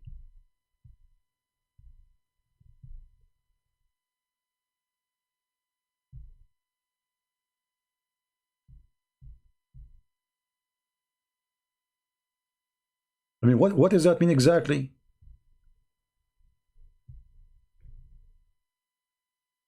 When you speak to a Muslim about Islam, it's like, it's like gambling. Show me your cards. Where's your card?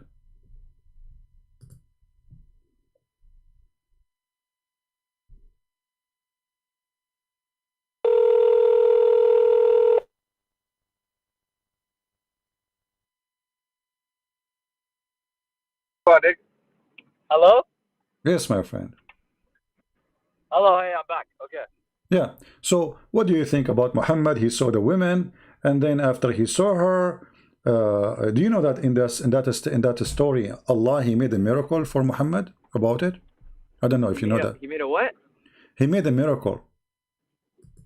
A miracle for him. What was the miracle? Well, after Muhammad, he liked this woman. Each time her husband, he tried to sleep with her. Excuse my language. I'm just reading what is in the book. Allah, he made the penis of the husband. Say that again? Allah, he made the penis of the husband swell. What do you think about this miracle? Did he? Do that? Huh? He made the penis of the husband swell. Yes. When? Can you say that again? Yeah. Well, Muhammad, he came to the house of Zayd. He saw his wife. She is sexy, and you know it. Then he flirted with her, and he liked her, and it says fahawiha, which means he fell into her. He want to have sex with her. And since then, each time the husband, Zainab, she said, he tried to have sex with her, Allah, he made his penis swell.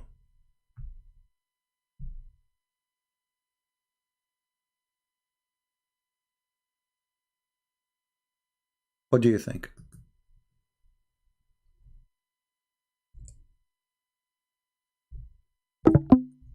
I don't know.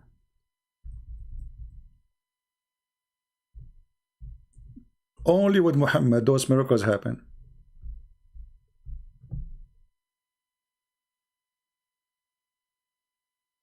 Only with Muhammad.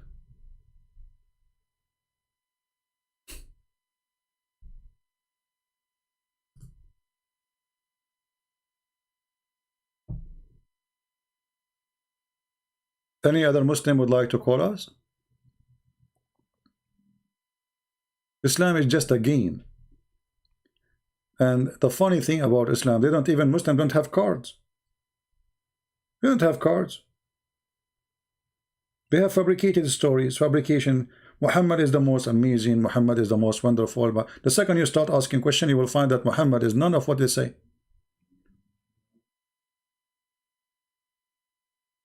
Watching cartoon is better than, listening to Muhammad's stories. I mean, the guy, he liked the wife, and then Allah, he made the penis as well. What is that?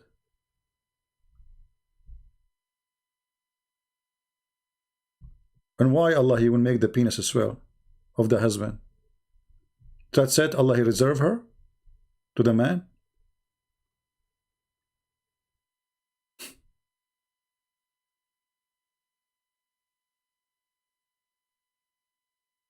Where is the decent man? Where is the good man? Muhammad was the most decent man. Muhammad, where? How? And then Muhammad, he made verses claiming that Allah told him to have her as a wife. See how he used God? God in Islam is just a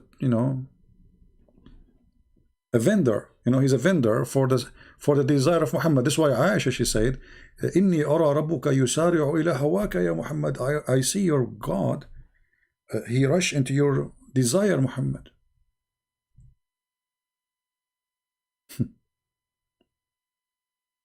Why Muhammad? Why Aisha, she said that?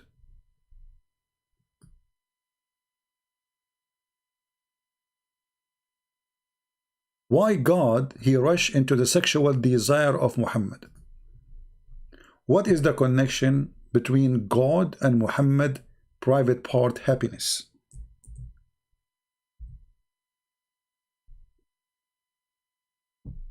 I felt jealous of the women who offered themselves to Allah Messenger. Okay, Aisha, she felt jealous.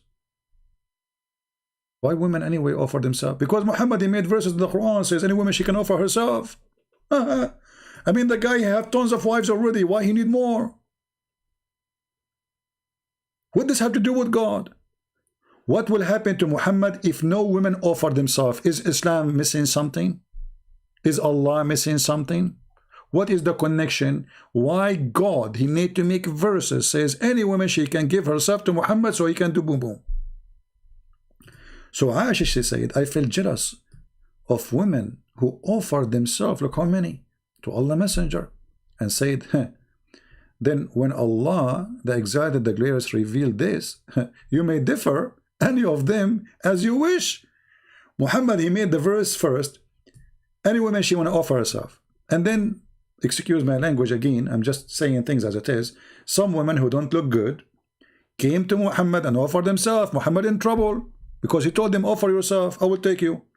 So Muhammad have to make a verse after it saying, oh Allah, he told me you may differ any of them as you wish. He wanted the young ones, the children's, the white, he wanted specific women, not all women. Hello? So those women, they start lining up to get a free retirement plan. He is the king. They sleep with him. They free food, free clothing, free servant, free slaves. So, and Muhammad is not getting what he made the verse to get a specific kind of women, not all women. So right away, Muhammad, he made a verse says, oh, Allah told me you may differ any of them as you wish. And take yourself any you wish. Like, what a wishing God. This is the God, we call him the wish God. Wishy. If we call Zakir Naik, he will say the following. Shall I call him? I don't know, maybe Zakir Naik, no, I think it's morning there for him. Is it morning or it's night time there? I think it's morning, right?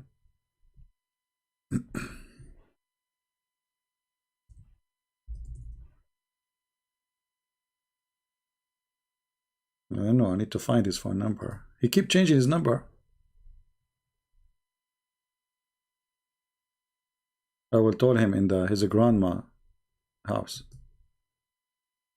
He's a Sikh refugee there.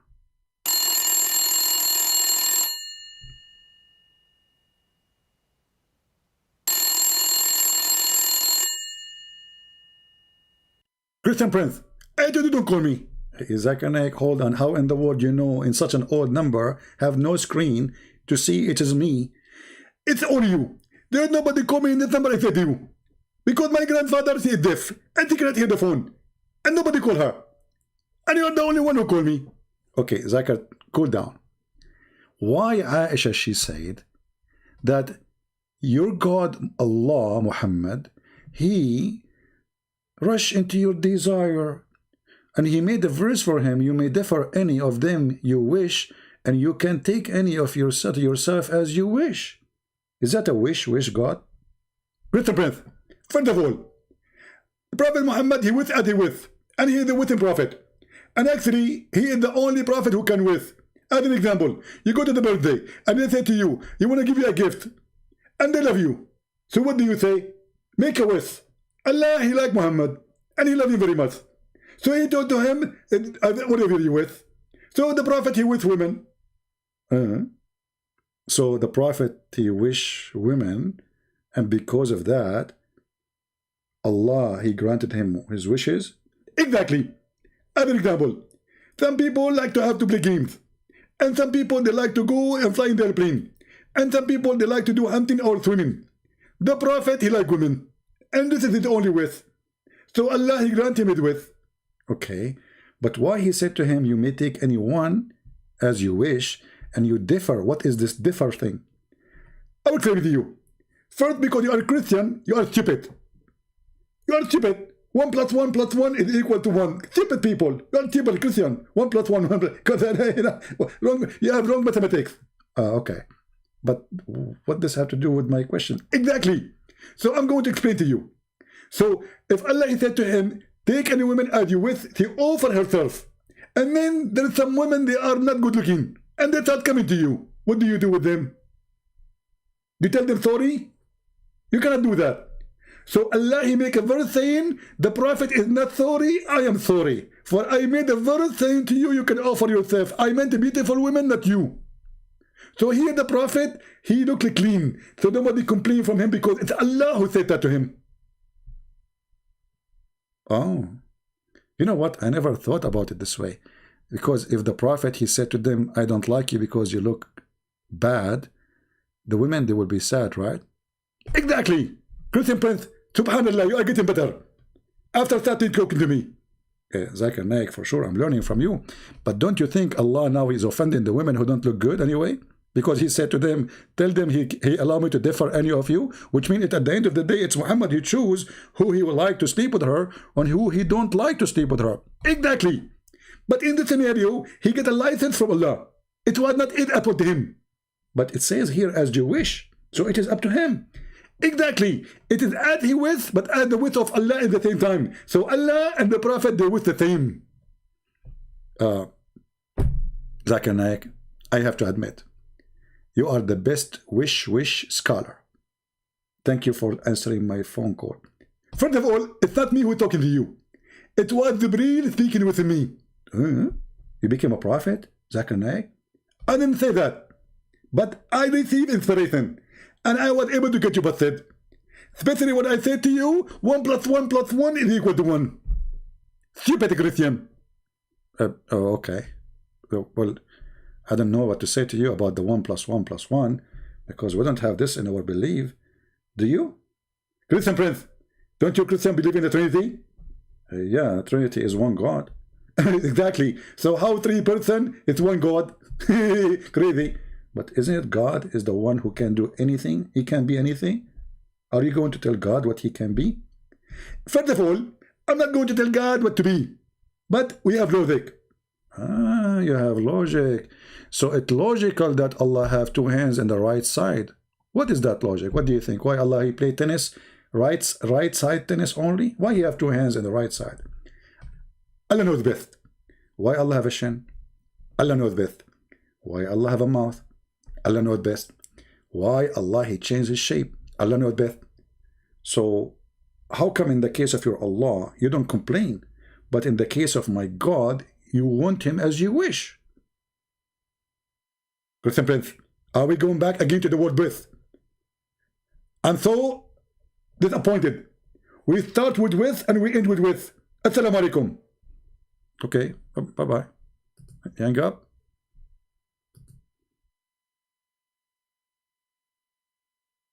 Wish.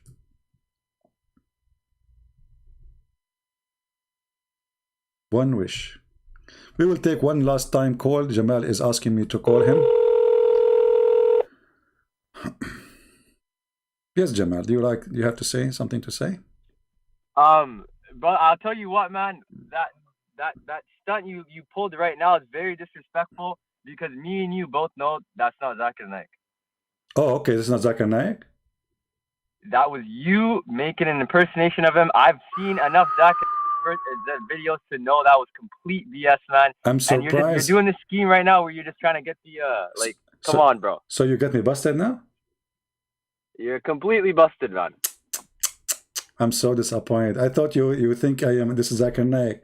But can we keep it between me and you that this is Zakir Naik? Don't tell anyone, because people believe it, man. What do you think? I mean, people believe it. Was it a joke then? I was joking. Come on. Okay, good. Okay, yeah. Okay. Like, hello. So as long as your dad is next to you, why you don't talk to me? Say hello to him from me. He's a nice guy. It's not. Our dad's not home right now. Sorry, this is his brother, but is your brother? Our dad's not home right now. Oh, okay. Yeah. Yeah. Sorry, I just overheard the conversation and I felt like I had to butt in. But be honest with me. Doesn't sound like Zakir Naik himself. I'm good, right? I mean, it's not a bad impersonation. I'm not gonna lie to you. Like you kind of killed the lisp and the accent. It's not bad.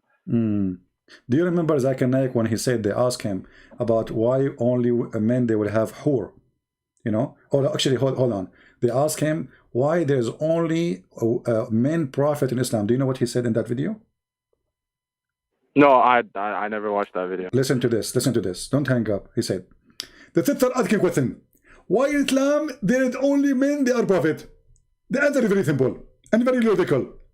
There is only men in Islam to be prophet because if a woman to become a prophet, they have to do wudu, and they have to bend over. And if they bend over, that will disturb the congregation. And if they disturb the congregation, people brother, can't focus. Bro, sorry to interrupt, Can you send me the video where you I don't know, because the voice sounds a lot deeper. Maybe it's on the phone. I'm not sure what it is, but you can search it. Search for this title: Why there's no women prophet in Islam. Zakir Naik. You will find the video. You will die laughing. Okay. So he said the reason there's no woman she is a prophet in Islam because she bent over and then people they will see her ass. I mean, what kind of a scholar is? Is that an answer of a man? So are you talking about why they can't be prophets or why? Yes. Because why? I'll tell you what. Yes. That specifically has to do why they can be an imam or not. No. Why she cannot be? No. My friend, the question was. That's why women can't lead prayers, brother. Not because not prophet. No, this is they not. Can't lead a prayer because they can't be in the front row bending in front of a. It's not up to you. It's not up to me. This was the question and this was the answer. And let me search for the video. Why there is no women prophet in Islam. Zakir Naik. Let us see. Oh, here we go. We found the video. Are you gonna play it? Let us see if I can play it, because sometimes there is copyright over videos. You know how it is. Let us see. Let us skip the commercial. And then we go to... Why are there no women prophets in Islam? If by prophets you mean that a person who receives the message and who acts like a leader to the people, then I can say for sure that in Islam we have got no women prophets. And I think it's right, because if a woman has to be a prophet, the Quran clearly states that man is the leader of the family. So if the man is the leader in the family, how can he lead the whole people? How can a woman lead the whole people? Come to the second part. A prophet has to even lead the congregation prayers. And as I said earlier, that there are certain postures like Qiyam, Ruku, Sujood, standing, bowing, and doing the Sujood prostration, which if a woman prophet does, the congregation behind will get disturbed. Did you hear it? So if she's a prophet and she's bowing down, then all the Muslims will look at her ass. Did you hear it? Okay, I couldn't hear it, but I went through the exact same video. Number one, I don't want to get into technicalities because that's really not the point of what we're talking about here. Yeah. But the acoustics are completely different. But regardless, I went through the video, and what Zakir Naik is essentially talking about is that there are different socioeconomic and gender roles that women have, contrary to men. And like what? Given that time, like what? 1500 years. Like what? Sorry? Isn't it Muhammad was working? For example, isn't it Muhammad was working for Khadija? Sorry? Wasn't Muhammad working for Khadija? Working for her. That's pre-Islam. Okay, so pre-Islam women, she was strong. She is a leader. She gave order to Muhammad. After Islam... You're giving me the example of one woman. If you were to give me the average woman... not the average woman. Women in Arabia, they were really powerful and they are strong. And even they have a queens. And if you go, you search not only the Arab, even the Aramaic, even the Egyptian, they have a queens who rule. So any woman, she have money, she have etc. She became a leader. Very simple. There's a woman... And yet the leader of the Quraysh were all men. No, there's a woman, her name is Qurfa. Go and check your prophet. He killed her in his time. So how many men relative to women would you say? My friend, we understand. It's a society of men. But the answer is stupid. I mean, so the woman, she can't be a prophet because of her ass. This is the thing. You're bringing up a general point, and you're sorry, not a general point, a specific point, and you're overlooking the whole. I am not the one who brought it. I am not the one who brought it up. It is your Zakir Naik. I'm just saying to you what he said. In the video? He just said that, Where in the video? Go to the minute. And here's the thing. You're taking that completely out of context. What? He's referring. No, he said. Okay, when the woman. Let me play the video again. Watch the stream. He said clearly that the women, she have to lead the congregation and she have to do certain things like sujood, and she should do that. That would disturb the contradiction. What? Well, because what is going to disturb the people behind if a woman, she is doing sujood, bowing down? You tell me. What will disturb them? Was that the only point he made on that problem, or was there other points? He made 2 points. He says the man is he made 2 points. He made 2 points. He made 2 points, but both of them are funny. Both of them, my friend, both of them are funny. Let me tell you why. Because tell me what they were first of all. Okay, he said that the Quran says that the man is the leader of the women. He said that. Do you agree with that? Is the what? Is the leader of the women. Yes. Okay, so just say both points, okay? All right. And then he says, and the other second part, he mentioned the word second, the second part, that the women, if she have to do certain, a kind of movement, like sujood, etc., and wudu. So if she do that, that would disturb. You're skipping the whole first 2 minutes of the video, bro. There's several points in the first 2 minutes of the video that you've completely skipped over. I did not skip anything. How about the fact that women? I played from the beginning of the video. Here we go. The video, my friend. The video in front of me. I played it from point 0 to point 103, and then I stopped. People, they can see the line. Can you? Is it on YouTube? Yes or no? Yes, in YouTube. Just search. Just search for this title. Why are there no women prophet in Islam? Now. In Islam, right? Yeah. So, do you agree with him? Okay. Can we? Here, we'll play it out right now. Okay.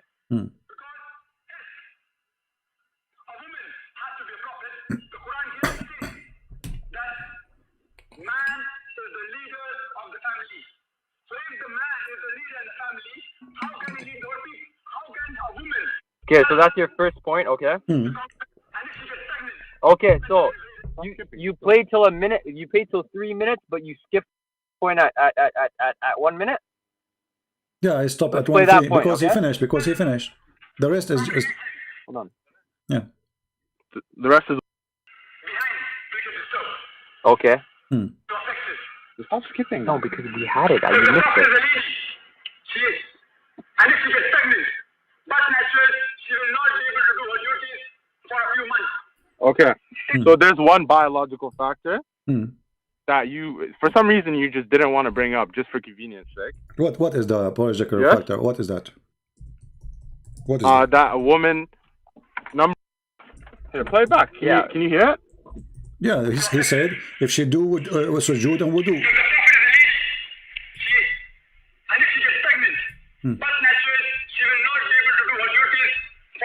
Okay, number one, if a woman gets pregnant, she will not be able to do her duties as a prophet, i.e. go out and preach and deliver the message. Okay? Hold on. Was Muhammad a Bretnet? Was Muhammad a Bretnet? Was Muhammad a what? Bretnet. What does that mean? You're saying if a woman, she is a Bretnet, she cannot do her duty. What's her duty? To deliver the message? Yes. She cannot talk?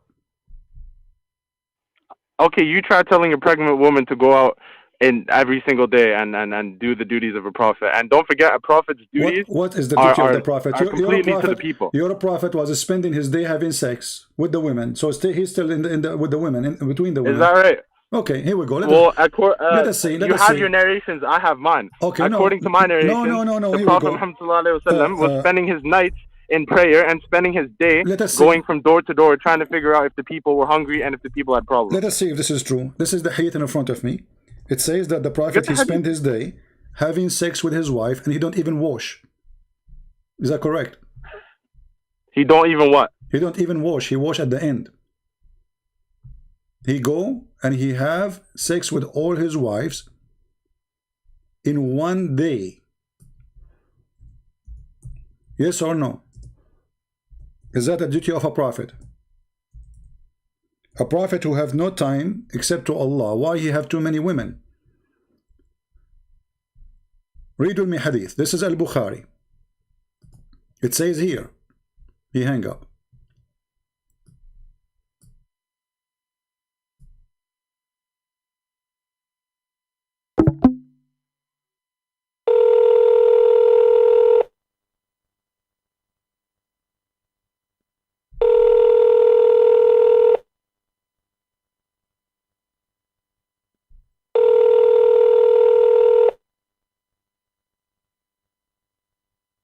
You guys, if you have a black screen, just refresh your page. Refresh your page if you have a black screen.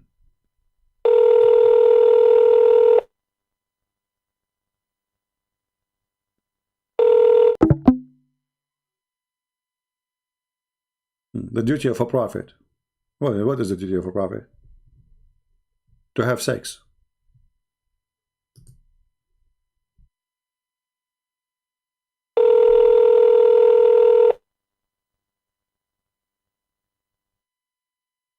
All right, Jamal, you hear me? Yeah. Okay, I want you and your brother with you to read with me the hadith in front of me. It says, the prophet used to visit all his wives in around. Can you, sorry, before you start, I hate to interrupt, but could you just give us the hadith? Yes, I'm giving you the hadith. You want me to give it to you as a link? The hadith number. Oh, the hadith number is Sahih al-Bukhari, hadith number 268. 268. Yes. Okay. All right, sorry, you can read it. Go ahead. All right. The prophet used to visit all his wives in around during the day and night, and they were 11 in number. I asked Anas, had the prophet of Allah strength for it? Anas replied, we used to say the prophet is giving the strength of 30 men. All right. So what do you think? What's the point you're sorry. What was the point you're trying to make? You were talking about the duty of a prophet. The duty of a prophet is go to sleep around every night, every day with all his wives. Who is it true that a man he can sleep with all the women? All his wives? 11 wives. I never defined the duties of a prophet. I just you gave me your example of what the prophet was no, you said the women she have to do the duty. She have to do the duty, you know, of a prophet. Okay, what is the duty of a prophet? What Muhammad was doing? Muhammad was having sex. I told you, it's deliver the message. Okay, Muhammad was delivering the message when he was going to 11 wives in one day, one night, and he was doing boom boom. See, this is the beauty of Islam. You have to understand that the prophet is a human being at the end of the day. Is that a human? And is that a behavior? Is that a behavior of a human being to sleep with 11 women in one day? To sleep with 11 women? Where does it say in the hadith that he slept with 11 women? It says in front of you. I give you a hadith. What's wrong with you? He used to visit all his wives in around during the day and night, and there were 11. No, my friend. That's what the hadith says. Okay, let me show you. Let me show you in a clear hadith. Hold on. Give me a second. No. We were talking about this hadith. This was your point. Okay, if I hadn't caught that, you would have said that. No. We will show you because this is same hadith. Because same hadith have many report, and all of them they are sahih. So the prophet he used. But the only one in Bukhari is the one that we broke down and we found out that it's not true. Okay. So if the highest narration of Bukhari is the one that doesn't say that, why are we going to go to other ones? Okay, let us see. This is the Bukhari. I will give you Bukhari. What's wrong with you? Don't you want Bukhari? We won't give you Bukhari. Okay, Bukhari. Take it easy, my friend. No. It's all good. It's good. Okay. It's discourse at the end of the day. Yeah. All right. Let us see this hadith. Let me put it for you in the screen. But I know this is the problem that I have. This is again. Jamal told me what was going on with her dad.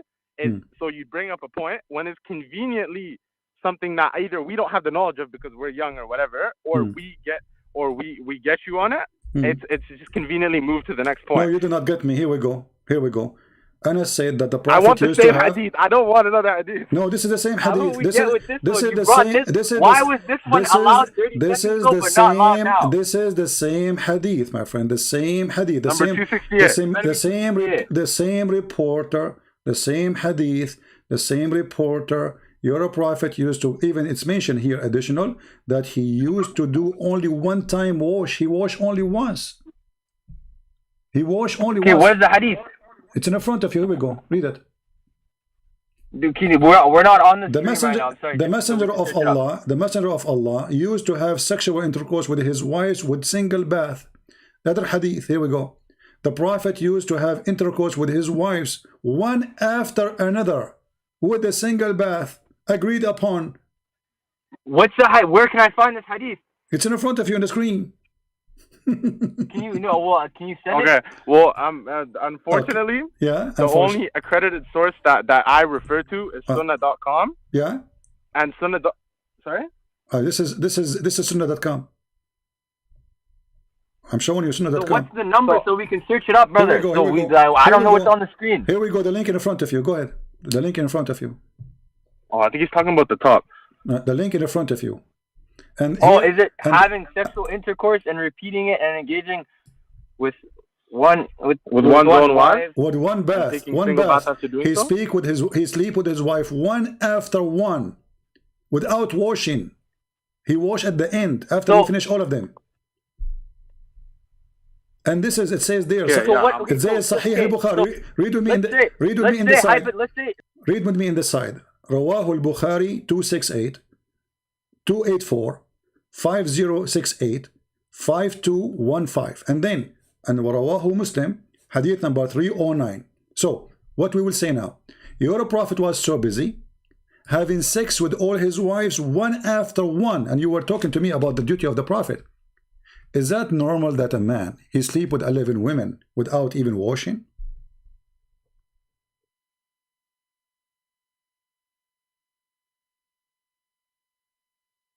Can you even believe it? That Muhammad was sleeping with women after women after women? Are you there?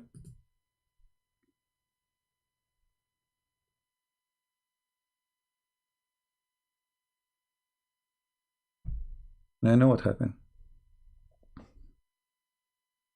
I don't hear you, my friend. Are you talking? Let us call him again. All right, so you see, this is the same al-Bukhari, the same as Muslim. Okay. All this is authentic. So let me ask you now, is it really normal? Is Muhammad a beast? I mean, don't you clean yourself after you finish sex with one woman? Did Muhammad heard about sexual diseases, sleeping with women after women after women after women, without washing? Sexual. Okay. No, hold on, because this is kind of an issue here, because if we're talking about one single problem. We were talking about, you wanted to bring up, normally I would think if you were trying to convince me that, let's say Islam is a false religion or it's a cult or this or that, you would bring up points that are fundamentally wrong with the general aspects of the religion, rather than I just showed you fundamentally Muhammad go to his own son wife and he flirt with her, and then he take her, he sleep with her. Isn't it, this is wrong? No, but this is the thing. If you showed me reasons, for example, why... Yeah, no, when this is the thing. You're bringing up hadith. I told you, brother, bring up stuff in the Quran. You brought up the Fir'aun prophet, the Fir'aun thing. Here we go. Completely my broke friend, that down. Okay, my friend, this is in the Quran. The story of Zayd and Zainab is in the Quran. Is it now? Where is it in the Quran? Even Muhammad, he made a verse. He fabricated the verse saying that Allah told me. Yeah. Why you are telling? That's a bold statement. So yeah, if we're gonna talk, let's keep it. You know our beliefs. So just say. No, use the common terms of the Quran. Okay, the Quran in front of you, and I show you Tafsir al-Qurtubi, you're a scholar, and you are a Muslim Sunni. You cannot deny it. So this is Al-Quran, chapter 33, verse number 37. So Allah said to Muhammad, why you are saying to the man, don't divorce your wife when you inside you love her? What kind of God he said to a man? He is the father of a son.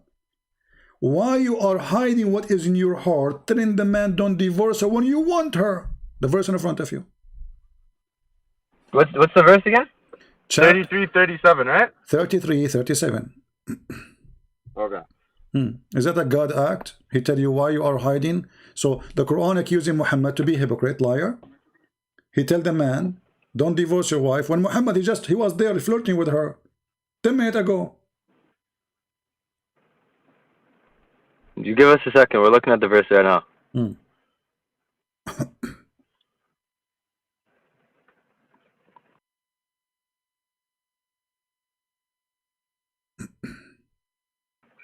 Now, can you tell me in the hadith, or in the ayah? Or in the ayah, it speaks about what was the point that he made? Joel? About how he used to, what was it? That he had feelings for her, my friend, or that he flirted with her. Both of you speak Arabic. Let us, as adult, read what your scholars. Well, for the sake of the chat, what your scholars said. Can we do that? What your scholars said, what your hadith says.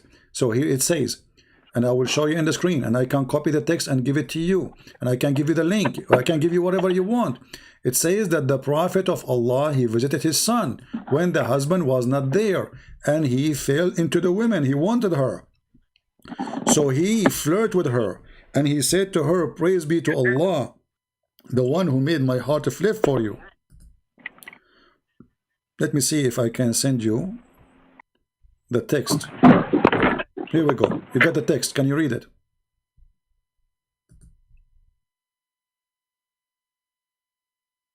Hello?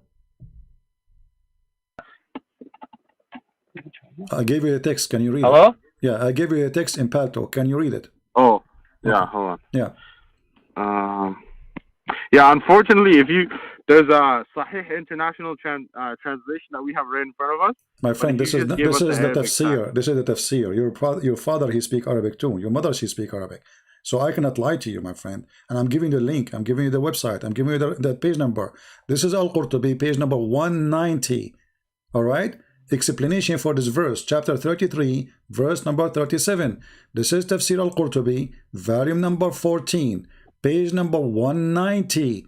So it says here, and you said to me you speak Arabic. It says that he went to see his son Zayd, and he found Zainab standing. She was white and big and beautiful, from the most beautiful women of Quraysh. فَهَوِيهَا, so he fell into her, his lust. And then he said, Subhanallah muqallibul qulub, praise be to Allah, the one who made my heart flip for you. The man is a flirting with the women in her house, and she is married. What do you say? I'll tell you what, bro. We have the I don't know what translation you're getting. The translation we have right now doesn't say that. My friend, what translation? You can read the translation we have. Okay. Do you already have? The thing is, you have these points already set. You have the right material for this. Okay. Search it up on 1 second on Google, and the translation here is completely different from the one you have. What you search? You search Al-Qurtubi? I searched up the translation to that ayah. So the first one that's gonna pop up is definitely gonna be the. Who said I am talking about the translation of the ayah now? I am talking about the book of Al-Qurtubi. Listen carefully, my friend. This is, here we go. I will give you the official government website of I the told you, but what did we say, bro? I want direct evidence. I don't want somebody else's opinion. This is not opinion. This is your prophet's story, according to your prophet, according to Aisha, according to Zainab. Zainab is talking. Also, this is the Quran now. This isn't the Quran anymore. We stopped doing the Quran. We told you, bro. Okay. We can't. How we understand the Quran? How we understand the Quran? Is it okay to go to the tafsir or not? Okay. You Muslim Sunni, when you understand the Quran, do you go to the... Yeah. Do you go to the tafsir, yes or no? No, the tafsir for it. Okay. Okay, so I'm showing you tafsir, so what's wrong with that? I'm not giving you my story. This is your tafsir saying that Muhammad, he went to the wife and he is flirting with her, he want to sleep with her. So why you are okay, but this is the issue.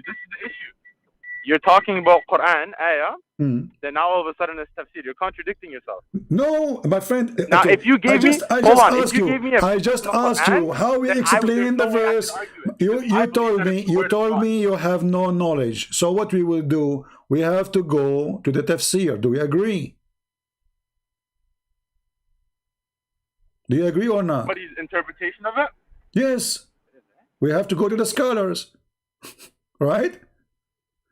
So here it says, this is hadith mentioned in At-Tirmidhi, and this is hadith mentioned in Muslim, and this hadith is mentioned, etc. And this is hadith mentioned in Al-Bukhari, and this is hadith mentioned from Anas. And look what it says here, that Zainab, she said, that after the Prophet, he came and he flirted with her, أمسى زيد فأوى إلى فراشه.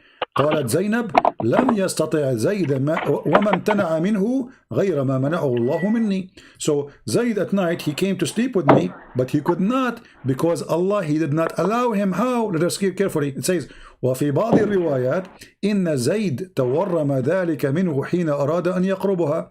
So Zayd, his penis swelled when he tried to have sex with her. Okay, so can I tell you something? Okay, tell me something. Let me tell you something. Tell me something. The Prophet Muhammad is probably, if not the most documented man in history. Can we come to that conclusion? Yes or no? No. There are more things about him more than them. No, because you just told me you didn't agree with this. No, but I'm just saying. No, you're just saying. Is that not true? No, you're just saying that you just said to me that all the documentation about Muhammad we don't agree with. Show me the Quran.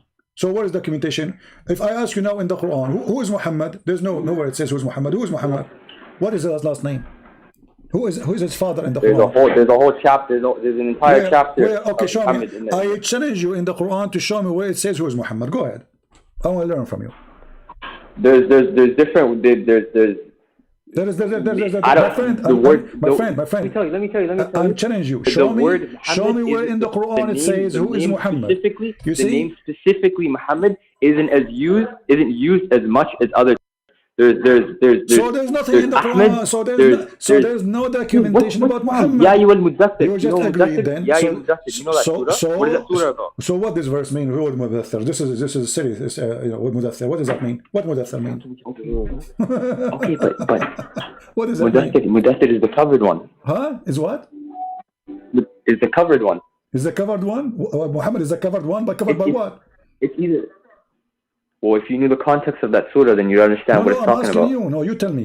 What Mudaththir means? You said the covered one. Okay, why he's covered? Covered by what? He was covered because when the angel Jibreel came down to him, he covered himself. Okay, he covered himself. Why? Because he was scared of the presence of Jibreel. How come Mary, she did not cover herself and she did not get scared and she is a woman? But she did get scared. I can bring up this. She did. No, she said, "A'udhu bin Rahman minka in kunta taqiyya." That's it. It's a statement. I seek refuge by God. She is speaking as strong. She did not hide under the table. You're a prophet. He starts screaming. Because shivering, shaking, and he went to his wife Khadija and she said to him, "Cover me, cover me." Correct? What are you trying to get at? What is this? My friend, they were both scared, so the reason why you believe. Hold on. So the reason you believe the prophet is false and the reason you don't believe in Islam is because he was more scared of Jibreel than Maryam. Is that what we're getting to? My friend, is that what your whole channel is based off? Muhammad is the most documentation in front of me. It says that when Muhammad he went to his son wife, he flirted with her, and then Allah he made the penis of the husband swell. Do you accept the documentation about Muhammad? Yes or no? Is that what the ayah says, brother? Is that what is? I promise you that is not what the ayah says. This is the hadith. This is the tafsir. Not my business. You are the one who mentioned to me documented. So when you say documented, what does that mean? I said to you, is that the Quran? In the Quran, there's nothing.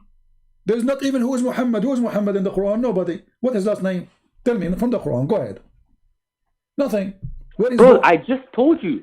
I just told you. There's Ahmed. There's Mudaththir. There's different ways. There's different ways. There's a whole surah called Muhammad. If you want, if that's what you want. Even you don't have the accurate name. You just said he have other names. So is he Ahmed or Muhammad?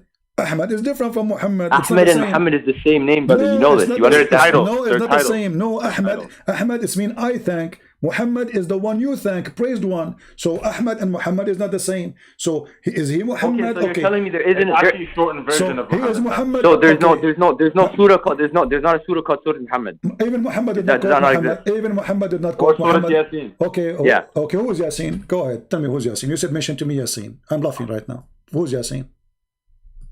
That's the name of the prophet. Where you get this from? Bro, we're giving you other terms and you're denying the fact that there's a surah called Muhammad. There's a surah called Muhammad. Let me show you. Here we go. There's a surah called Muhammad. This is okay, no problem. His name is Muhammad. We got that. But Muhammad who? We don't know. Which year? We don't know. Who's his mother? What does that even mean, bro? Muhammad who? Muhammad the prophet. Okay, listen. Okay, listen. Muhammad the prophet. Okay, the Quran says that Jesus is a son of Mary, correct?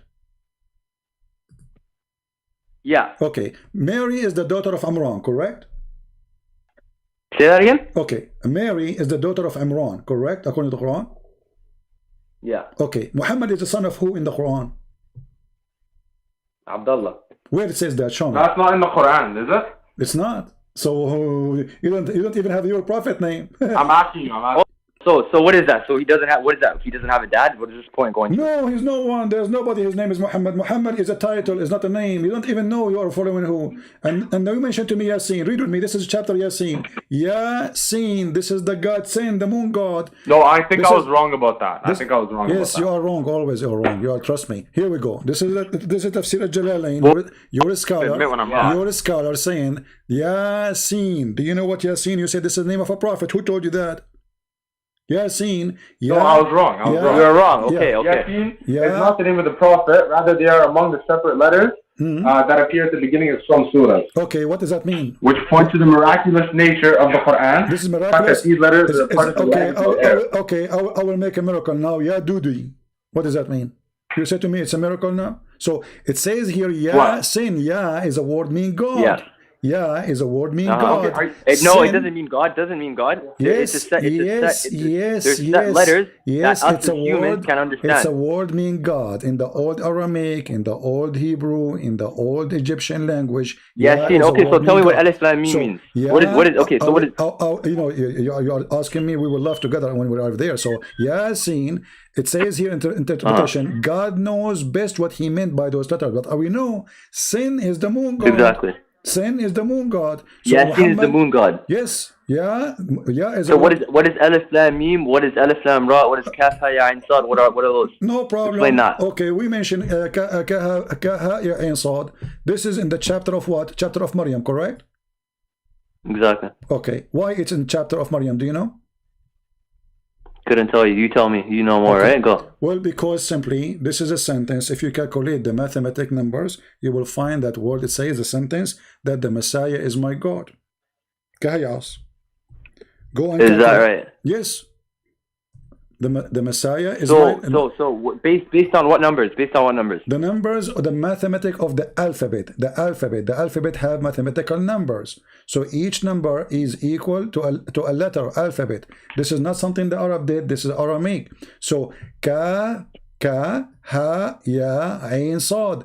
If you put them together, you will come with the number which is equal to the number which is mean the Messiah is my Lord. And this is why it is in chapter Maryam, verse number 1. Otherwise, I challenge you to tell me what it does mean, if I'm wrong. Okay. Now this is the whole problem here.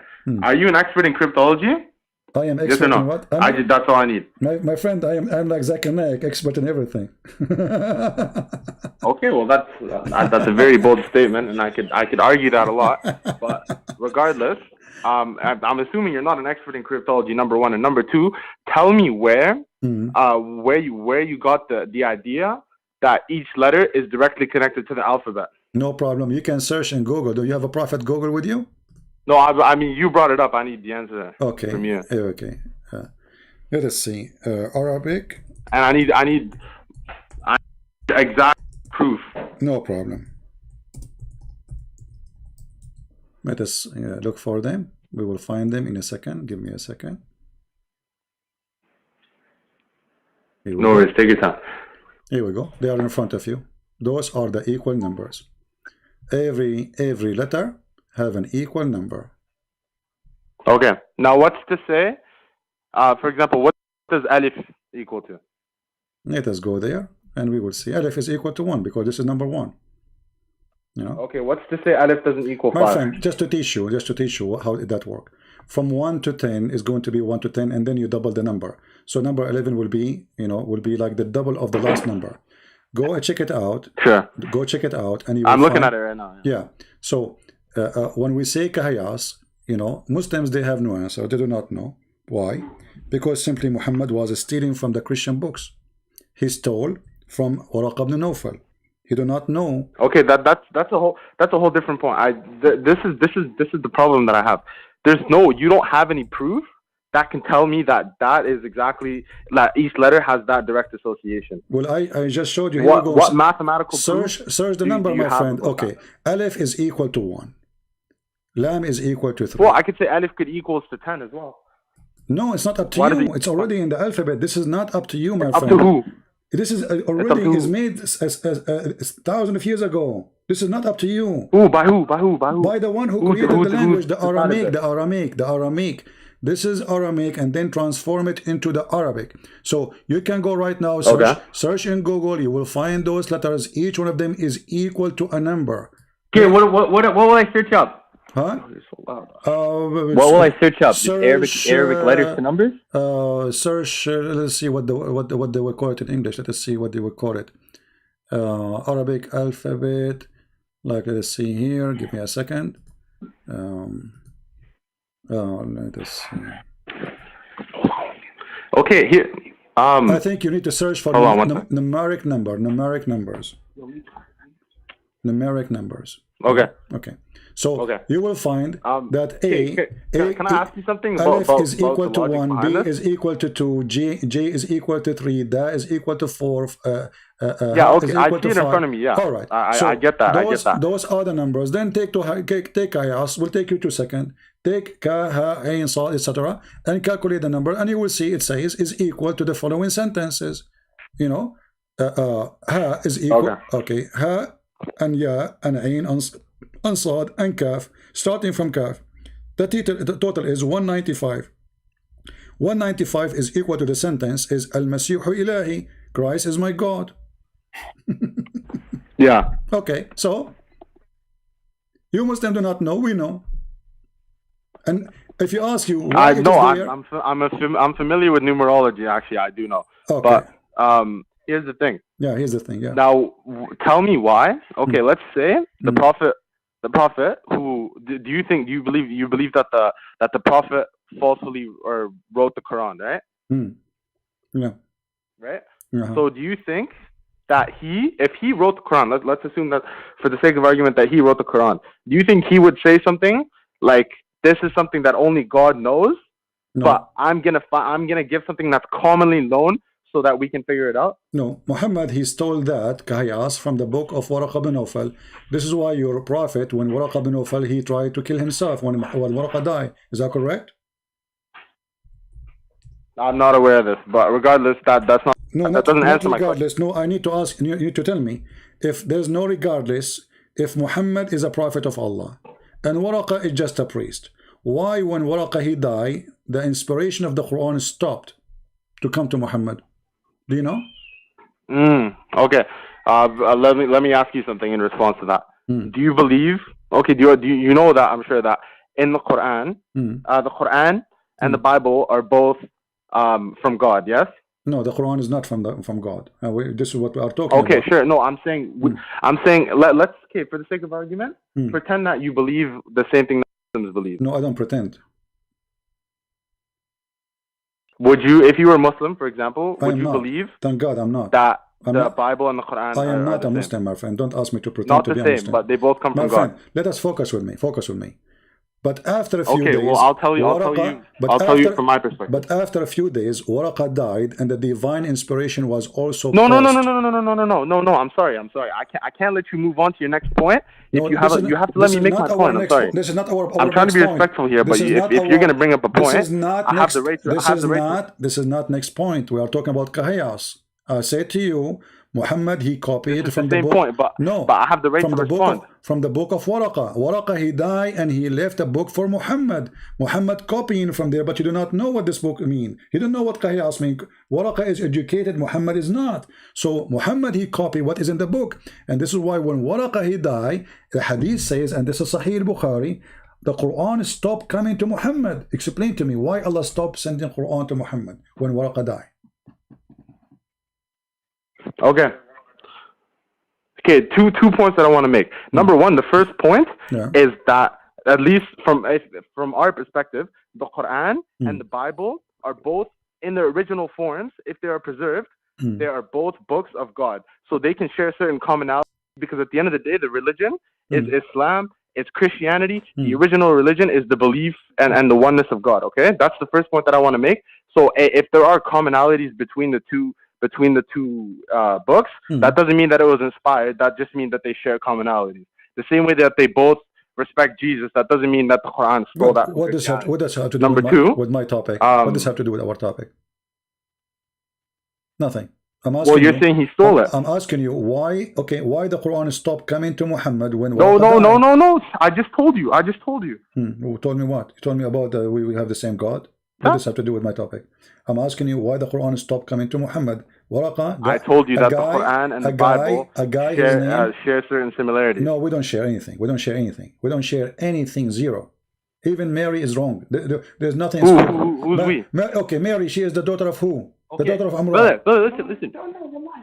Mary is the daughter of Amran, correct? I agree with that already. But Amran, you're going against. You're jumping from topic to topic. No, you are the one who said to me we share many things. You are the one who told me we share many things. We share zero. We share zero. Mary in the Quran, she is the sister of Aaron, the sister of Moses, the daughter of Amran. Amran is the father of Moses. Your prophet do not even know who is Mary.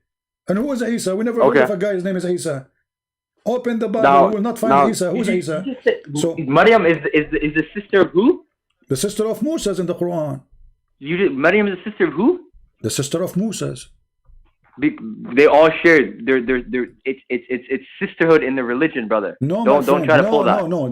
You see, that can work if we don't have. Don't pull that. Don't pull that. Don't pull sisters. They lived in two different time periods. What are you talking about? My friend, exactly. So, who is the father of Mary in the Quran? Amran. Who is the father of Moses in Islam? Amran. So Muhammad, he cannot fix it no more. The Jews, they came to him. They said, "What are you talking about?" No, it's not. My friend, okay, here we go. No, it says the father of Musa is Imran. Where does it say that in the Quran, brother? This is not in the Quran. The Quran doesn't say Imran. What are you bringing this is in the Sunnah. This is in the Sunnah. I've never heard that. This is in the Sunnah. Okay, I will search. Okay, I will search right now. Islamic answer in front of you. Islam. What is the name? You know what it is? You know what it is? You have this whole Sunnah lock. Bring up anything in the Quran. Anything in the Quran will get you a second ago you said to me we have the most documented prophet. You can't slip anything from the Quran. A second ago, the Quran there's nothing. I told you Muhammad do not know. You know why I said that? You know why I said that? Okay, listen. That he's the most documented also means that there are a lot of hadith that are weak I just said to you, who is the father of Moses? That's why I brought it up. Who is the father of Moses? I'm asking you as a Muslim, who is the father of Moses? Yeah. Who is the father of Nuh? I don't know these things. They weren't specific. It wasn't mentioned in the Quran. There's stuff there's knowledge that we need to know that will benefit us, and there's knowledge that we don't need to know. Personally, the who was the father of Musa is something that I don't need to know. Okay, but isn't it you as a Muslim believe that Umran? So why does that matter? Isn't it true that the Muslims believe that Umran is the father of Musa? Yes or not? No, it is not true. I haven't seen that. Can you bring up anything? That Imran is the father of Musa. Okay, if I go and I show you this is what I'm saying. Was his name Imran? Possibly. I have no idea. Is it the same Imran that was the father of Maryam? Yeah, that one. I don't just how humans work. I don't think he could have lived in both time periods. Exactly. But here we go, chapter Al-Imran. When the chapter of Al-Imran is talking about who? It's talking only about Mary and about Jesus, or talking about Moses and Aaron? When you say the chapter of Al-Imran, you see what I mean? We mentioned Pharaoh. What's the point? Okay, the point is Muhammad do not know even who's Mary. He think Maryam is the same Maryam. Point. First of all, don't bring up the Pharaoh point because I debunked that. Moses have a sister, her name is Maryam. Moses in the Torah have a sister, her name is Maryam. Exactly the same name as Maryam, the mother of Jesus. So Muhammad, he thought this is the same Maryam. Is that what he thought, or was that what you thought? No, this is what he thought. You just put one and two. You put two things together, and you think you've just made it. Just because two. Bro, I have my sister's name was she the wife of Adam? My friend. Bro, what are you talking about? We understand. What does this even mean? What your sister have to do with this? They have the same. Even if they had the same name, you're saying it's the same person. You sound stupid. You sound right now. Okay, so why your prophet he changed the name of Mary father? Mary father, his name is not Amran. Does Mary? You know, this is what it is. Because hadith, this is the thing about hadith. There's so many hadiths out there. Some are weak, some are strong. You've been doing this so long, where you can pick hadiths that are weak and try to catch them. Listen. Bring me in the Quran where it says. Bring me in the Quran. Quranic stuff. say a point and bring Quran behind it, because Quran, that is something that will never be changed, and that's something that the Quran in front of you, chapter. What in the Quran it says what? Chapter 3, إذ قالت امرأة عمران, verse number 35. The wife of Imran, she said, Lord, behold. Who is the wife of Imran in this verse? Who is this Imran? Chapter 3, verse number 35. Who is it? When the wife of Imran, who is she? I don't know, you tell me. Who is the wife of Imran? This is the mother of Mary.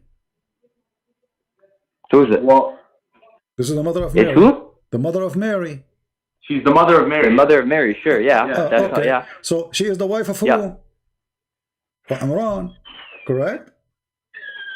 The wife of Imran. Okay, but Mary's father is not Imran. Yeah, that's how it works. Imran is the father of Moses. Mary's father is Imran. But I'm telling you, bro, it's not. Okay, let's debunk this right now. So you're saying, dude, we already went over that topic. Okay, no, it isn't. You can't bring any proof that it was. Who? Okay, listen. You say to me, where does it say that Imran was? Where? You just bring stuff up. What do you mean? Where it says what? And even if you can prove it, bro, it might be the same name, but I know you can't. There's nowhere in the Quran that says the son, the father of Musa was Imran. That this point, it's actually what are you even talking about? What does this mean? Isn't it the Quran says Mary is a sister of Aaron? Huh? Isn't it the Quran says Mary is the sister of Aaron? Sorry, say that again. Isn't it the Quran says that Mary, she is the sister of Aaron? Sister in the religion. Where it says she is a sister, where it says that in the Quran? Go show me. Where does it say what? Where it says she is his sister in religion. It says sister and the word father. You see the word there, it says Aaron's sister, your father. So this is not religion. We are talking about a brother and a father. You have a brother, his name is Aaron, and you have a father his name is Imran, and they are not bad. The Prophet ﷺ said that. Wait, who?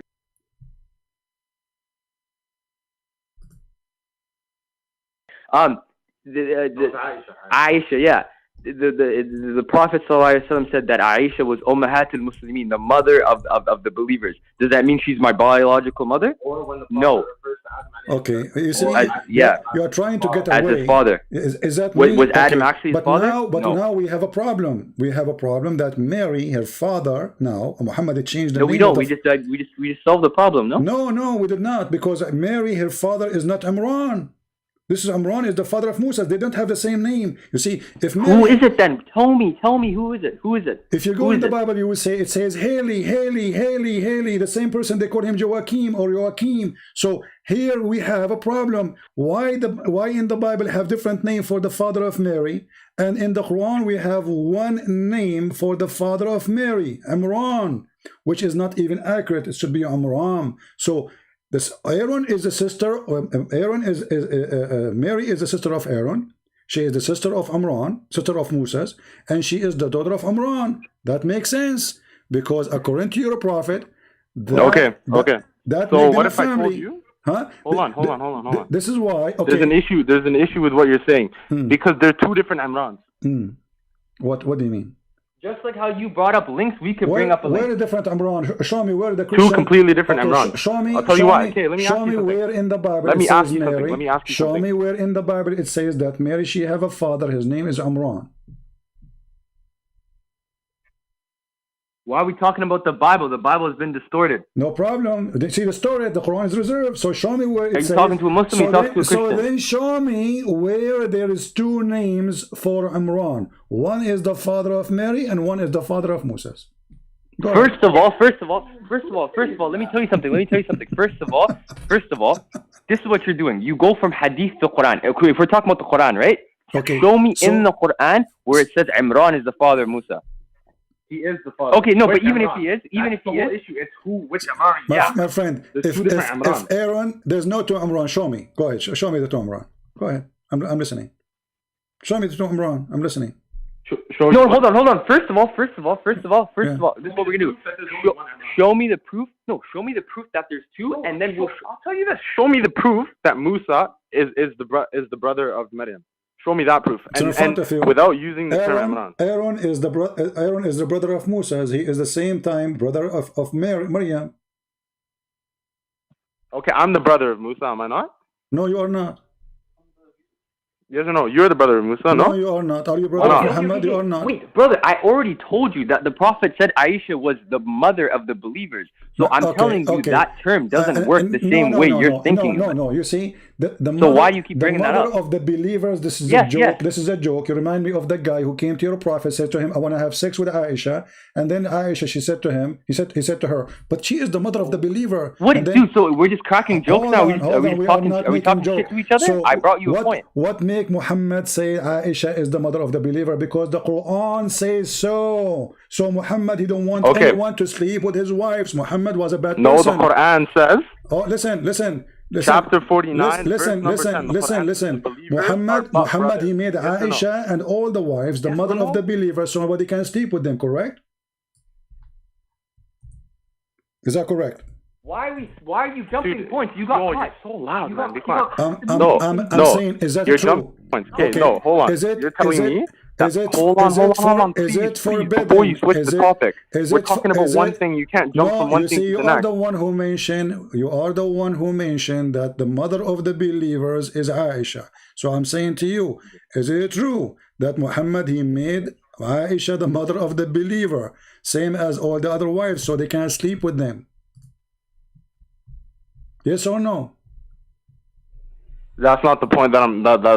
No, you're completely switching. You mentioned that. Hold on. Just please let me talk for 2 seconds. Can I talk for 2 seconds? Or are you going to take up the whole thing? I'm asking you. Is this a conversation or a lecture? Is it true? Confused. Is it true or not? I'm lying or not?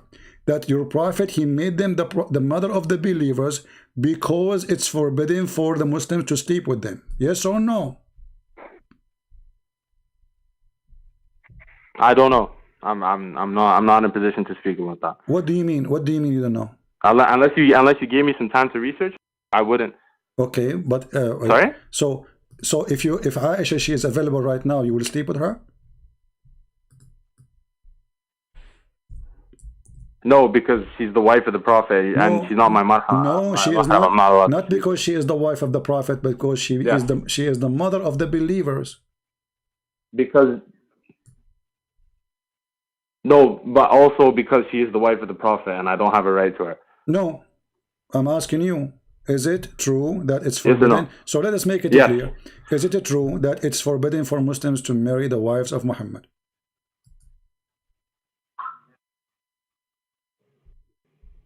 Yes or no? That's a rule, yes. But I'm saying it's also forbidden for me to marry your wife. So Muhammad, he come with the term they are the mother of the believers because simply he don't want Muslims to sleep with them. Correct? Well, regardless, bro, think about this. If we really didn't want Muslims to sleep with her, okay, let's say that was the motive behind it. Wouldn't he be satisfied with Allah just already declaring that if I have a wife, she is mine and you're not allowed to sleep with her and it is a sin and it is adultery? Yeah, because why would he need to do that? Yeah, because the Quran says that. Is already one of the major sins. So Muhammad, he made it clear that women, his wives, are forbidden for you. Open chapter 33, verse number 53. Sure. Yeah, sure. Okay. So what point are you trying to make from that? The point is Muhammad, he make Aisha your mother, but she is not. Because I have a point that I'd like to make. But now you cannot marry Aisha because he made her your mother. So it's not a metaphorical thing. Because now you have a hukum. You have a penalty if you try to marry her. She is not allowed. It's against God. So she is not metaphorically your mother anymore. She is your mother. Okay, sure. Okay, so don't tell me the Prophet, he said that, so she is in Islam your mother. Now, so if we go back to the story of Maryam, when Ka'b al-Ahbar, he came to Aisha, and he told her, Well, as I know that there is a huge difference, there's hundreds of years between Maryam, the sister of Aaron, and Maryam, the mother of Jesus. Aisha, she said to him, "Kadhabt, you are a liar." Is that correct? Yeah, sorry, how many? Wait, so there's hundreds of years in between who? Between Maryam, the mother of Jesus, and Maryam, the sister of Aaron. What Aisha, she said to him? And then Aisha, in one hadith, she says, Who said there's Here we go. Let me give you the hadith. Let me give you the hadith. Let me see if I can find first. Who said Maryam? Who said Musa had a sister named Maryam? Who said that? No, can you answer that? Who said Musa had a sister named Maryam? Ka'b al-Ahbar, and it is in the Bible too. Ka'b al-Ahbar, he was a Jew, so he came to her and to Aisha, and he said to her, "How the Prophet he says such a thing?" And let me show you the hadith in front of you. Here we go. This is islamweb.net. I'm not making things up. All right. Islamweb.net. I can give you the link in front of you. Okay. So here it says that that Ka'b al-Ahbar وقال كعب الأحبار بحضرة عائشة. So Ka'b al-Ahbar, he said in the presence of Aisha, "O mother of the believers, O mother of the believers, listen carefully. إن مريم ليست بأخت هارون أخي موسى." Maryam, she is not the sister of Aaron, the brother of Moses. Aisha, she said to him, "You are a liar."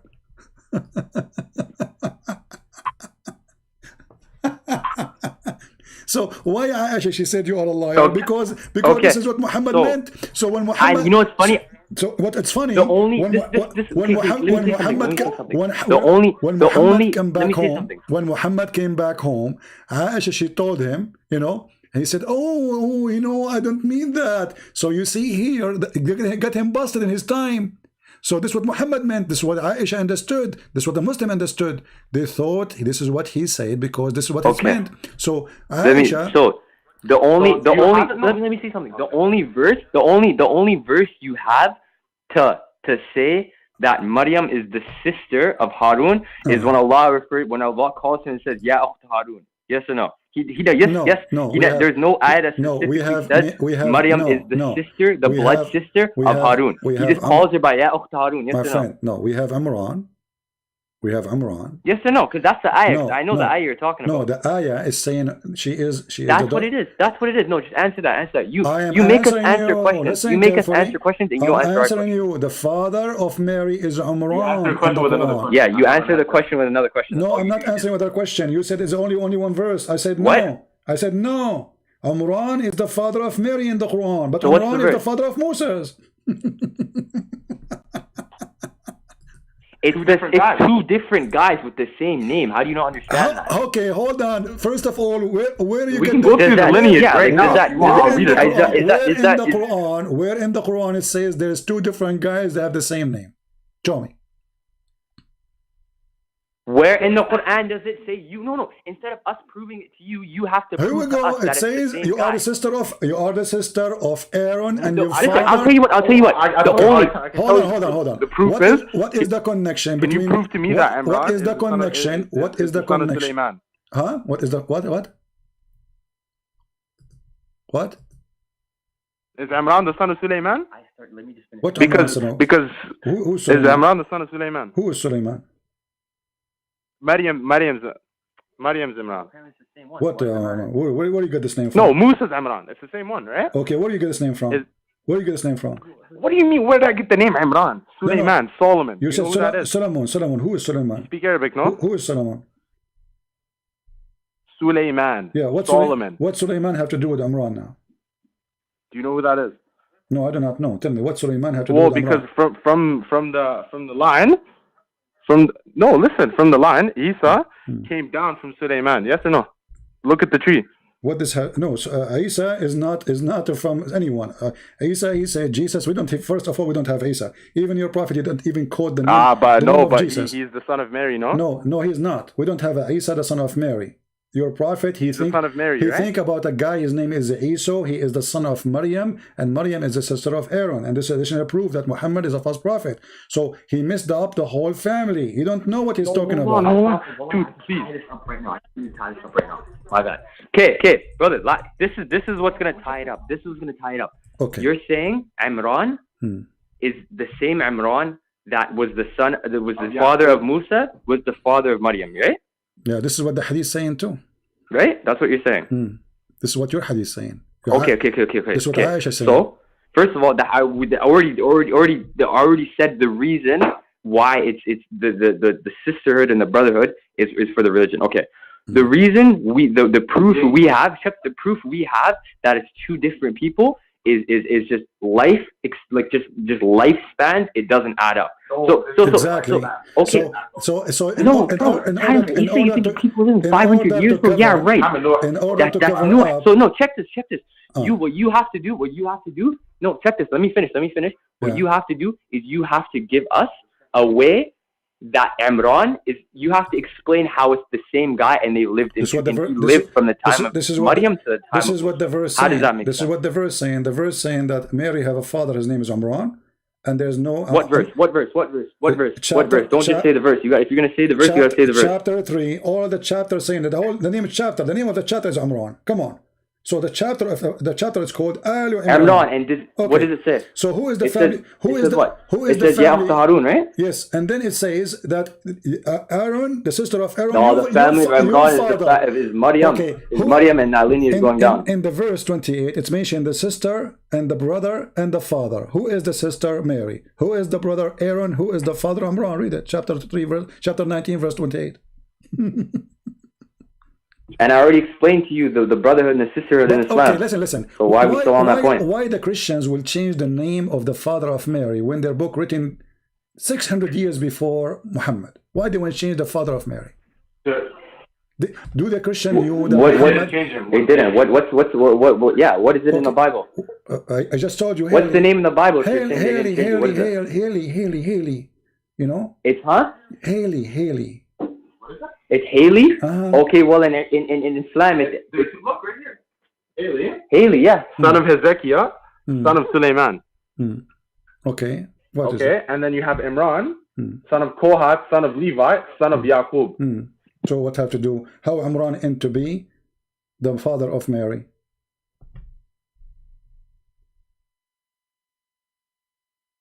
Say that again? How Imran end to be the father of Mary?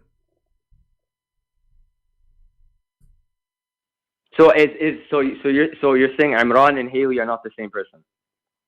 Do they sound the same? I mean, the names sound the same. One start with Ain, the other one start with H. Do they sound for the example, same? Isa and Jesus don't sound the same. Well, we don't have Isa. They don't. In the Islamic belief, no. His name, yeah. I just showed you. Yaqub and Jacob. I just showed you. No, Yaqub. This is an Arabic name. Your prophet is copying the word. That's what I'm saying. So in Hebrew, Imran is the Arabic your prophet name, no? He get it wrong. It is not Imran. It is Umram. Your prophet, he don't even know how to copy a Jewish name. So Umram, not Umran. So your prophet, who's Umran? Who's that? Umran is the father of Moses. So who's Imran? Is the father of Moses. It's the father of Musa. Yeah. This is why when Ka'b al-Ahbar, read with me carefully. This is your Islamic website. When Ka'b al-Ahbar, he came to her. He said in the presence of Aisha, the mother of the believers, oh, may God bless her. This is a translation using Google Translation. Mary is not the sister of Harun, the brother of Musa. Aisha, she said to him, you lied. Did you see what she said? You lied. So if you are the one saying that to Aisha, that Imran is not the brother of Mary, Aisha, she will say to him, you are a liar. He will say to you, you are a liar. And she continues saying, so he said to her, O mother of the believers, if the messenger of Allah, may God pray on him, say it so, You know, he must be truthful in information. He gets scared because he will get killed now. But I find between them is 600 years. And then after he said that, I was silent. Aisha saying, I was silent. Yeah, she said because they are sisters. They are brother and sister in Islam. That's the point. That's the point. I understand this point. I've already said that. So why she said to him you lied? Why she said to him you lied? When he said because she is she not. She definitely, yeah. You keep bringing hadith, bro. There's no you can't find any contradictions in the Quran. Honestly, I cannot find contradiction in the Quran. Okay, let us go to contradiction in the Quran. Hold on. You see, this is a contradiction actually, but you are saying this. You won't find one. Okay, you are saying this is not one. I want to ask you, which one Allah created first, the stars or the trees? What does that have to do with the Quran? Bring me the verse first, and then I'll answer. No, contradiction. I'm asking you. Which one? No, because you're trying to catch me. You're trying to catch me, and then you're going to say the verse, and it's going to say something else. So you are trying not to be catched, not saying the truth. You don't want to say the truth. Who care about catching you? Say the truth. Say what you what. If you know how. Dude, I've seen enough people that speak like you to know not to answer those questions. You're not going to catch me on that. Are you going to say the verse, and then you ask. Are you going to give a truth answer, or you play games? You're games. You're trying to put the question. You haven't answered any of our questions, and now you're trying to put your question before. So you are saying to me you are afraid to answer because if you answer, I'm going to catch you. Okay, can you? You haven't answered a single one of our questions all day. You never asked me. You never asked me anything. You never asked me anything. What are you talking about? Answer my question. How about that? Listen. I'll answer my question. Listen. Listen. I asked you a question. You responded with a question, right? Okay. So now you're expecting me to give an answer when you gave a question, and now you're saying because I'm giving you another question. You never answered me about anything, and you never asked me a question. I didn't because I asked the question first. And now you are trying to run away. I'm not answering your question until you answer mine. You are afraid to answer me about simple thing any Muslim kid should answer. Which one Allah created first?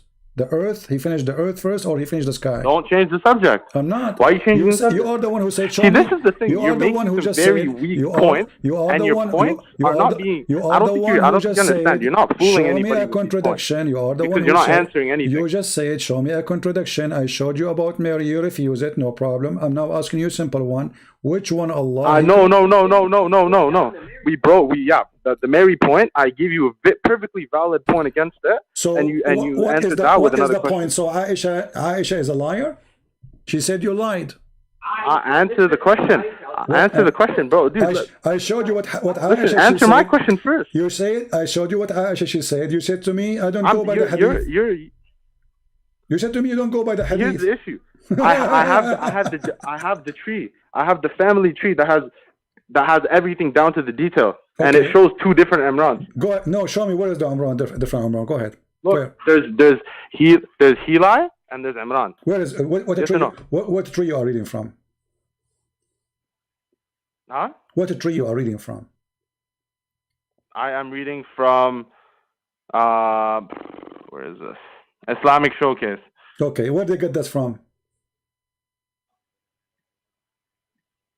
What do you mean? Where did they get that from? Those names, where did they get them from? I'm not sure. But regardless, every single one is identical. My friend, those are made up. Every single one is identical. So are they all wrong? They are copy paste. You Muslims, you copy paste from each other. None of you knows what you're talking about. Otherwise, show me. Okay, give me a reference. Okay, give me a reference. You see, when I say to you something, I give you a reference. Give me a reference where they get this from, so we can look. Okay. We're good. We're gonna talk about the Aisha point that you said. Aisha called. Can you say that? Aisha, she said to Ka'b al-Ahbar, so we can bring it up. What is it? Okay, the one who said, he said to her that Harun is just a hadith, so we can bring it up. Okay, hadith number. Okay, what hadith number? The hadith number to the quote you're saying right now. Oh, you want the hadith number? Or is it something you made up? Okay, hold on. Let us see.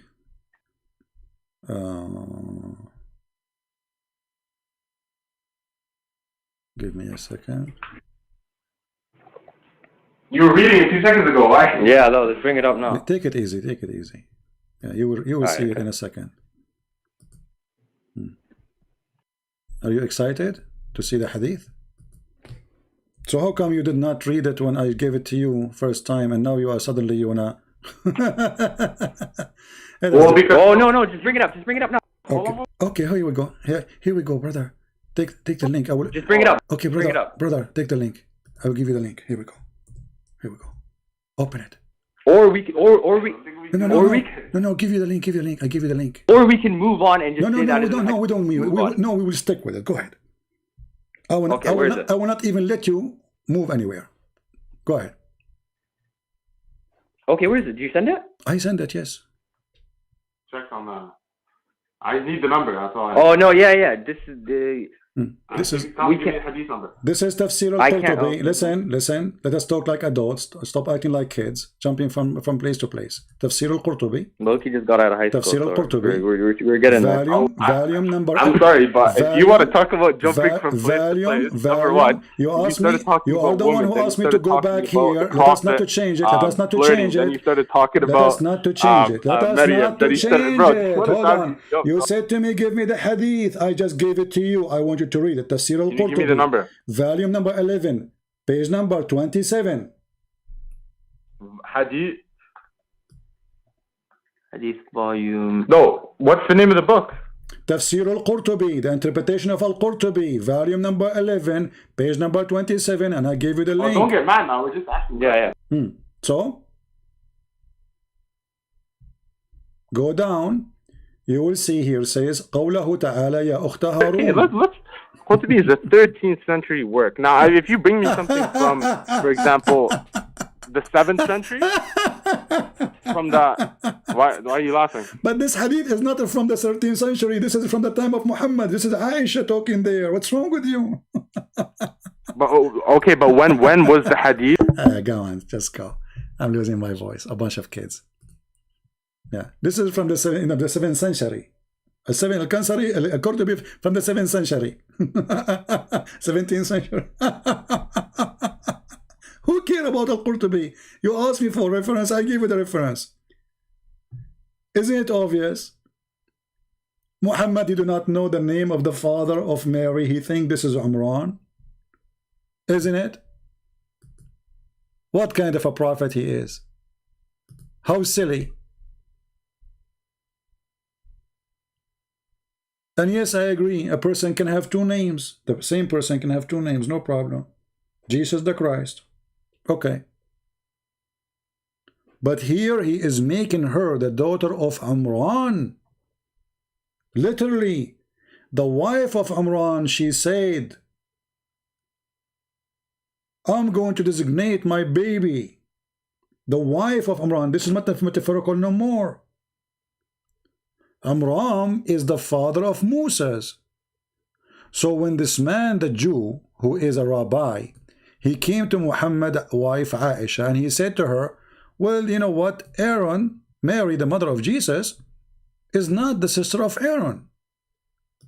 When Aisha, she showed anger and she said to him, you lied, this man, he start having poo-poo between his legs, because now Muhammad will come home and she will tell him what he said and she will kill him.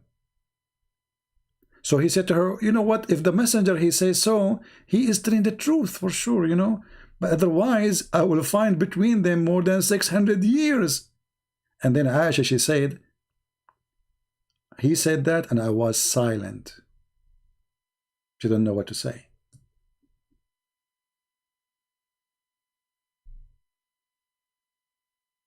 You want to play all day long, I have a tree, I have a tree. What a tree? You Muslim, you have no tree. You don't even have a tree for your prophet name.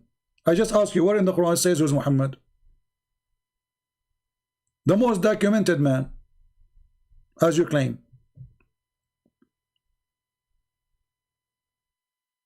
And then here it says, and when Aaron, he died, there's 40,000 Aaron, they went in his funeral.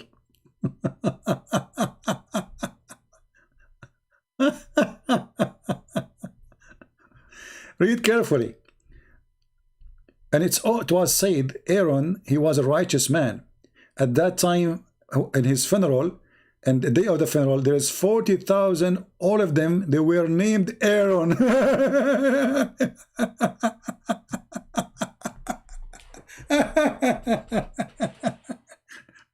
My name is a Christian prince. When I died, there's 40,000 men. They went in my funeral and their name, all of them, a Christian prince. True story. And you say, show me the reference. Show me the hadith. What a bunch of kids. And then when we ask them, okay, which one Allah created first? Did he finish the earth first or his sky first? Oh, don't change the topic. Go back there. Okay, we went back. They don't want to read it. Show us the reference. We show them the reference. No, I don't want to change. Okay, here we go. We're stuck here. It's in front of you.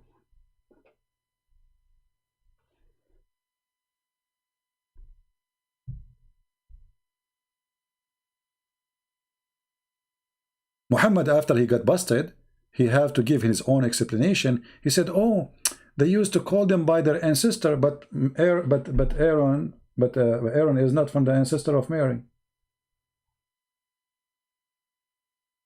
They used to call them by their prophets. Isn't it the Quran says, call them by the name of their fathers?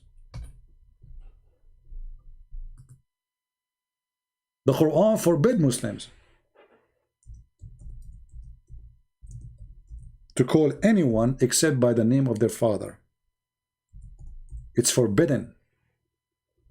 And Muhammad, he made that just so he can have sex with Zainab, because he was adopting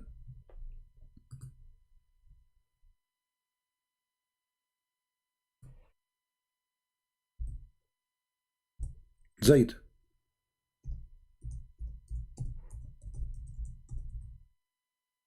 Let us show you the verse.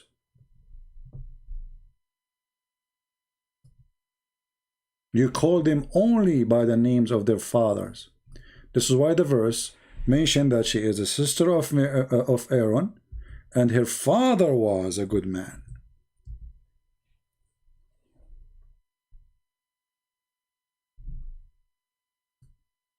Chapter 33, verse number 5.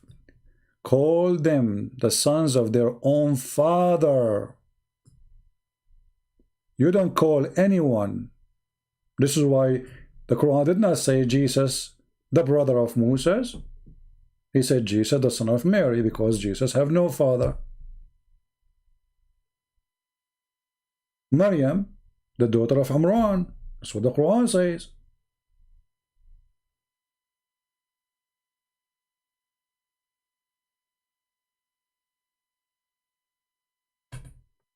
Just to show you another stupid thing, as an example, if we try to find out who is the father of the father of Abraham, Muhammad, he think that the father of Abraham, his name is Adar, but Adar is a word mean foolish.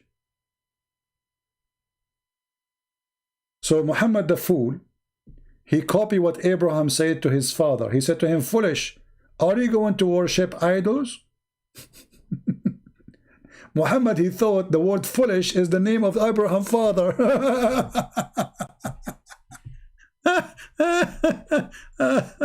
Oh boy. Oh, what going on with that, you know? Oh boy. What is that? You see, in the language that we say, this person is the son of law. So Joseph can be the son of the father of Mary. Why? Because he's married to Maryam. This is what the Bible says. The son-in-law, he's a son. So I can call Joseph by the father of Mary. I can say this person is the son of Mary father. I can say Mary, she is the daughter of the father of Joseph. That is possible. But here we have no relationship. Mary have nothing to do with Moses. They are not even from the same tribe.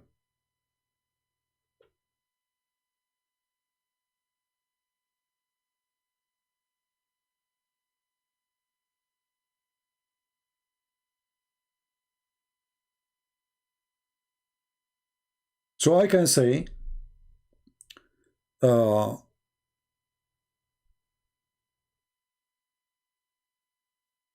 Jacob is the father of Moses.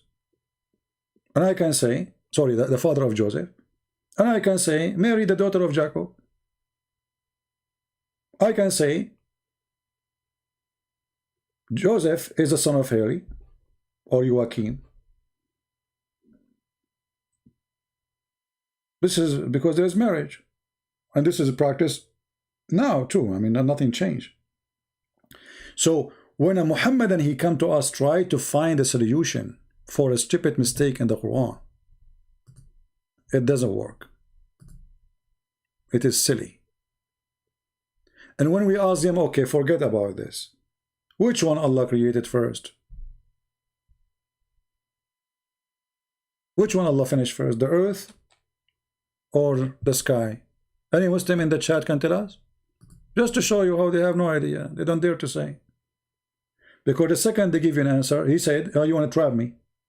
Why? Why you are saying that? So he's afraid to say the truth, the correct answer. The second he will say the correct answer, he will be in trouble.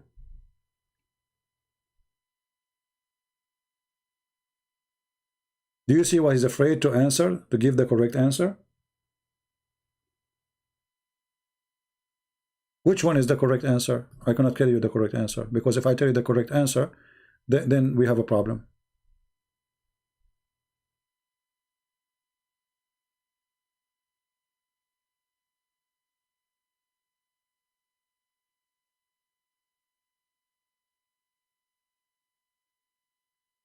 We can go and do like, you know, the Bible speak about Jesus, the son of, from David, right? The son of son, but there they are given like the lineage, not jumping right away. So Jesus said to them, who is Jesus? What do you say of the Messiah? Sorry, what do you say about the Messiah? They said he is the son of David. But this is literally is. By birth he is. This is not metaphorically. For he is the grandson, son by birth. Then Jesus to them, well, if David called him my Lord, so how he can be his son? Which means Jesus saying to them, I am the God of David. So it's not metaphorical. If I say I am a son of Adam, this is not metaphorical. It's true. But sister of Aaron, that is a big issue. For he mistake with the name of the father, and he mistake with the name of the brother, and he made it clear that Muslims, they should be called, speaking to each other by the name of their fathers. Otherwise, Allah will be upset. You don't call someone the son of etc. person unless he is your father. This is why the Quran mentioned that Jesus, the son of Mary. He did not say Jesus, the brother of Moses. I mean, which one should have more relationship to Moses? Mary, the mother, who is not a prophet, or Jesus, supposedly according to Muslim, is a prophet?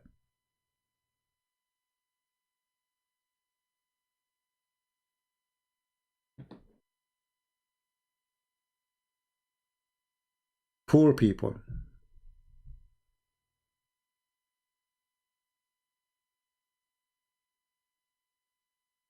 Two different accounts of a creation. You see, the issue is, the second you give the Muslim a question, he will not answer. That's it. That's why he's asking for show me the verse. Did you notice? So they are trying to be supposed to be smart. Like, okay, show us the verse so we can give you the answer. He won't give me the answer. Because after I show him the verse and they knew what the verse is saying, they will change the answer. You know what I mean? Their answer is going to be flexible, the bend in the bust. So you are going to bust us, I know. So if we say this, then we cannot say, oh, we did not say it. So show us the verses. If you ask me, I will say to you, like, ask me which one God created first. I will tell you. Why you don't dare to say? What is the problem? Is your answer would change? Yes. their answer will change. That's why I name my video When the Fox Explain Islam. They try to be foxes, but not with us. The answer will change, because this is a cult.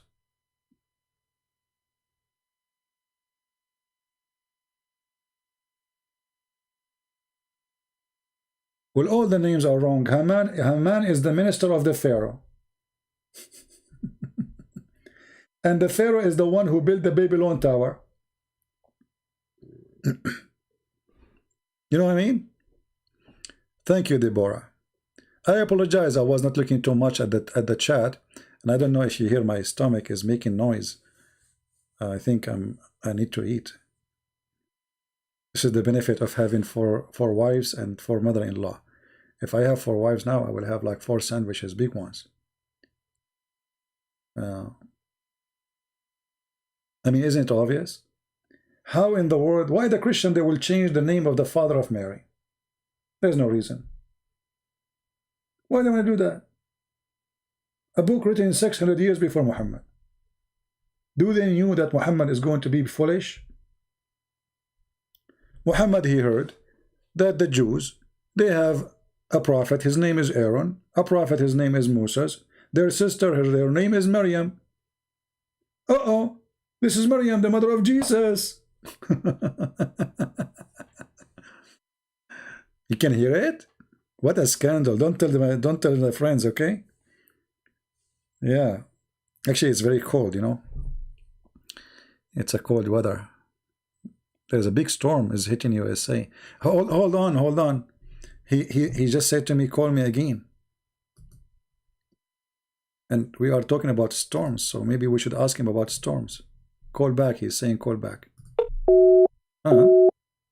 He's not online anymore. But I don't know, it says for me, it says online. You forgot when the Quran says how Allah, he sent hail? Where the snow is coming from?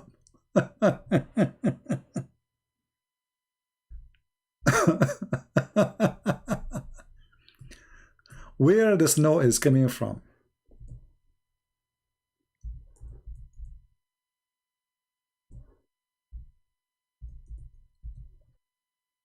I mean, did Allah make a mistake here?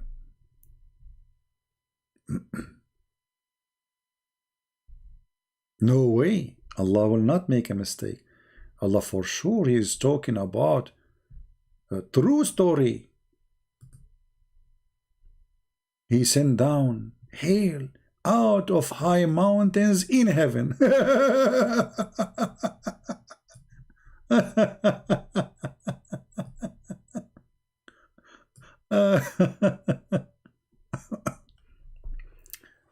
He sent hail from where?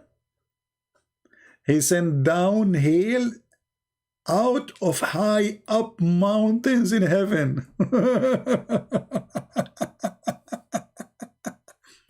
I mean, come on. Muhammad, you don't make mistakes. It's obvious. This is true. The storm which is right now happening in USA, all over USA, it's happening because there's mountains of hail. And Allah is sending hail on us. True story. Who can deny that? Are you there, Jamal? It says call rejected.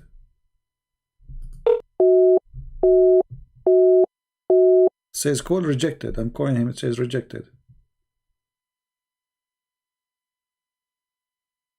Muhammad, he knew about biology, geology, analogy, all kind of ecology stuff.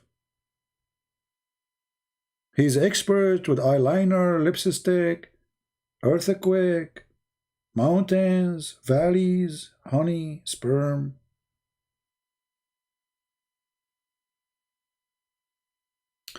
Actually, we had to go to the comment, but there's a guy we now need to answer him. Yeah, actually, we were talking about that. You see here, the idiot here, he's saying to me, here there's a contradiction in Matthew chapter 1 verse number 13 and Luke chapter 3 verse number 23. Because you're an idiot. Joseph and Mary, they are the sons of 2 men in the same time.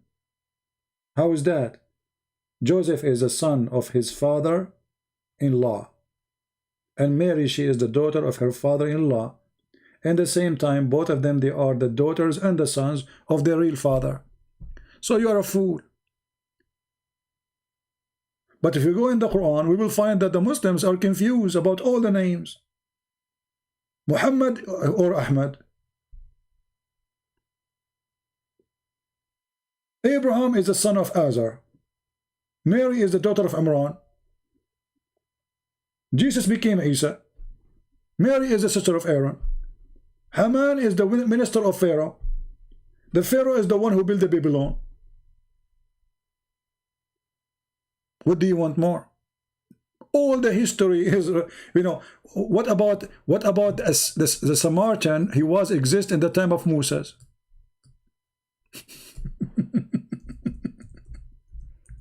This is a pure history. Go and read history. So Moses, he went away and he came back, and the Samaritan, he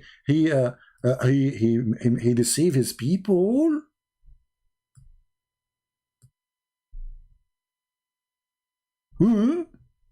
How this happened, brother?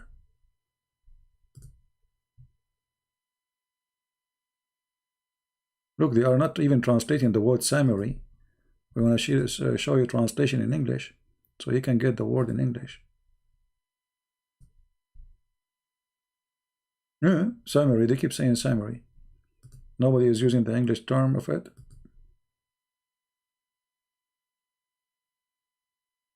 All of them.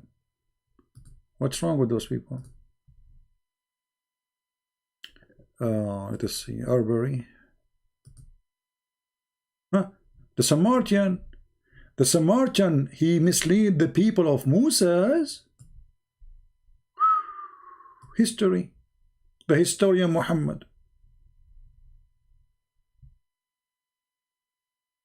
Do you see the history? Muhammad, he knew what's happening. And then Moses, he returned and he was very angry. Why? Because the Samaritan, he misled them. That's deep. Where Allah, he has daughters. Well, if you go in the Quran, there's many verses actually in the Quran. But in the Quran, there's certain verses where Allah, he mentioned the names.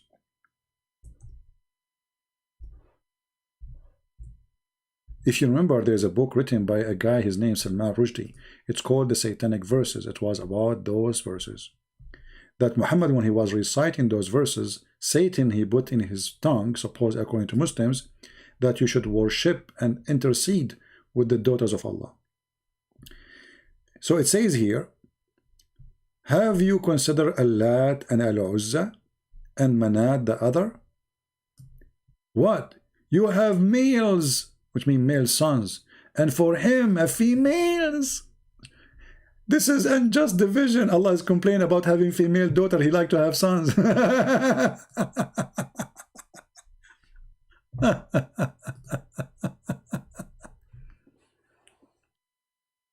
And here, by the way,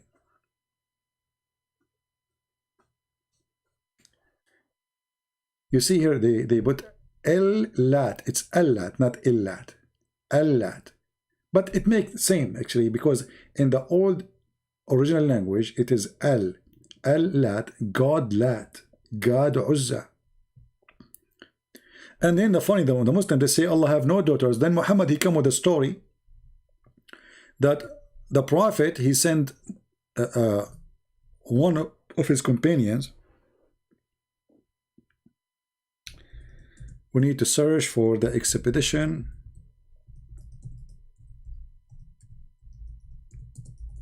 of Khalid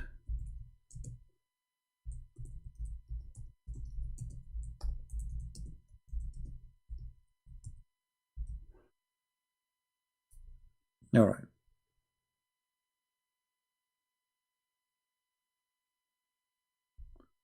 You can search for the expedition of Khalid to kill the daughter of Allah. And the Muslims, they say he killed her.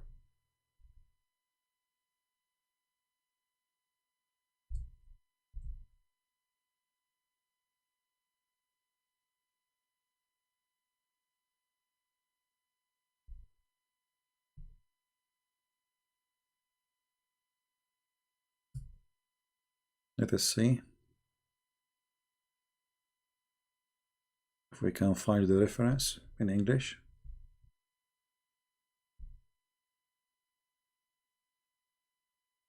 And here you see how Muhammad is a foolish man, because how you say that Allah have no daughters and then you say that he sent Khalid to kill his daughter. You know what I mean? How you killed who then? Did he kill her really? According to Muhammad, he did.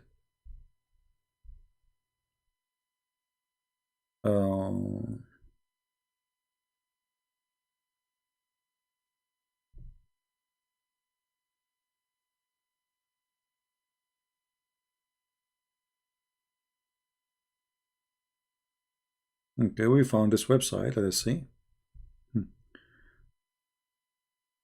Let me give you the link, and you will see how Muhammad, he sent Khalid ibn Walid to kill the daughter of Allah, and they killed her.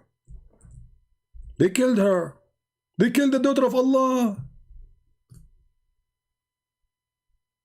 How dare you to do that, Muhammad? And here you see the stupidity. How you Muslim, you say that there is no, Allah don't have daughters, and then Muhammad, he killed his daughter of Allah.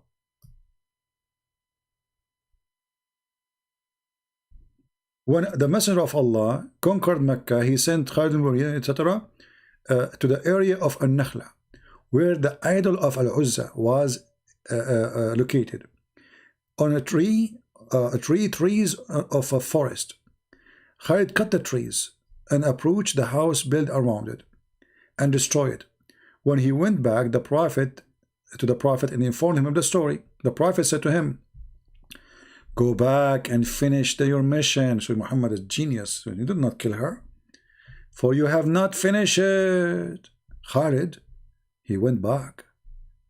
When he arrived there, he saw Al-Uzza, and the servant of Al-Uzza saw him.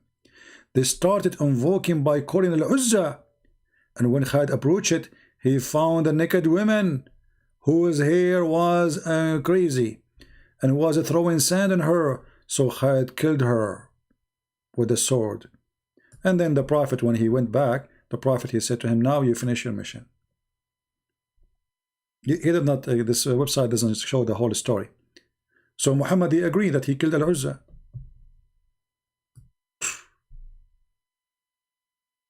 He killed Al-Uzza.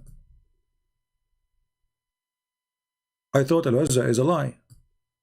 How this man was sent by your Prophet and he killed Al-Uzza?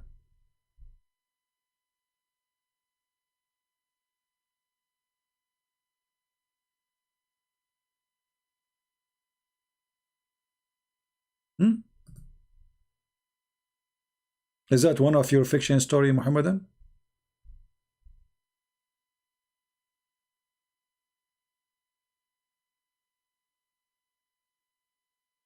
Okay, I found it in Ibn Kathir in English. Here we go. This is Ibn Kathir in English. Guys, you save it, please. So next time if we talk about it, you can share the link. Who wants the link? This is Ibn Kathir. This is better than the other website we were reading from. This is Ibn Kathir speaking about how Muhammad, he sent his man to kill Al-Uzza.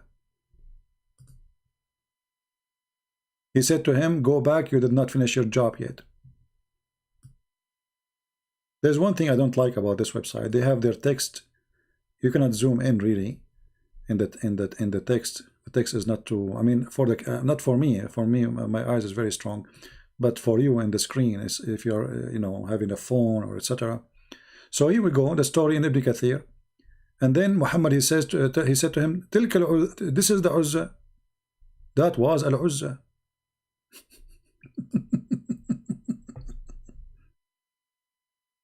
Muhammad killed Al-Uzza.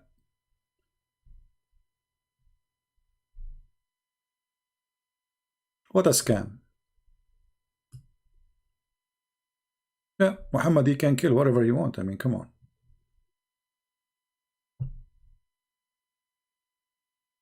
So either we say Al-Uzza is a lie, or we say Al-Uzza is a real person and Muhammad, he was able to kill it.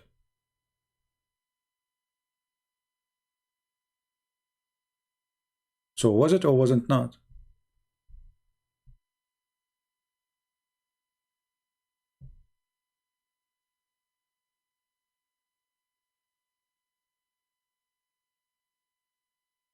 Anyway, obviously, this religion is a collection of fairy tale stories as usual.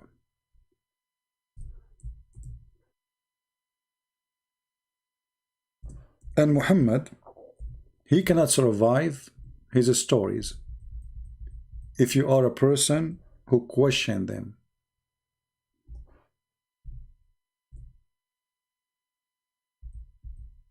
But if you don't question, those stories can survive easy.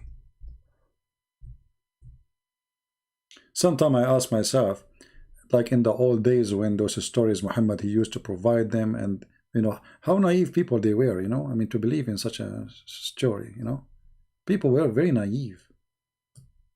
Flying carpet and, you know, flying horse of Solomon, the ring of Solomon. I mean, today we watch movies, not too much different, by the way.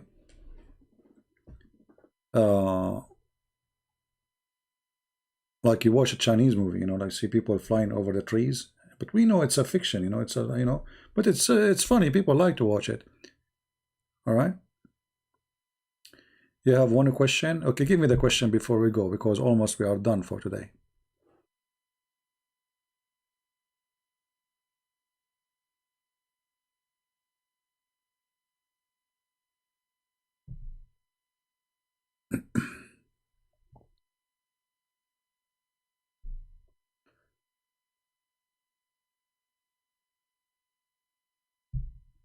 Okay, please, man, where's the question? Daniel, where's the question, my friend? Where's the question? You keep saying to me, please, please. Well, I don't see the question.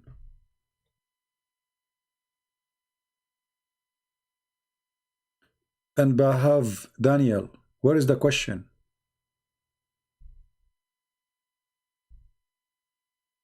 I'm just waiting for you. I'm done for today. Give me the question, my friend.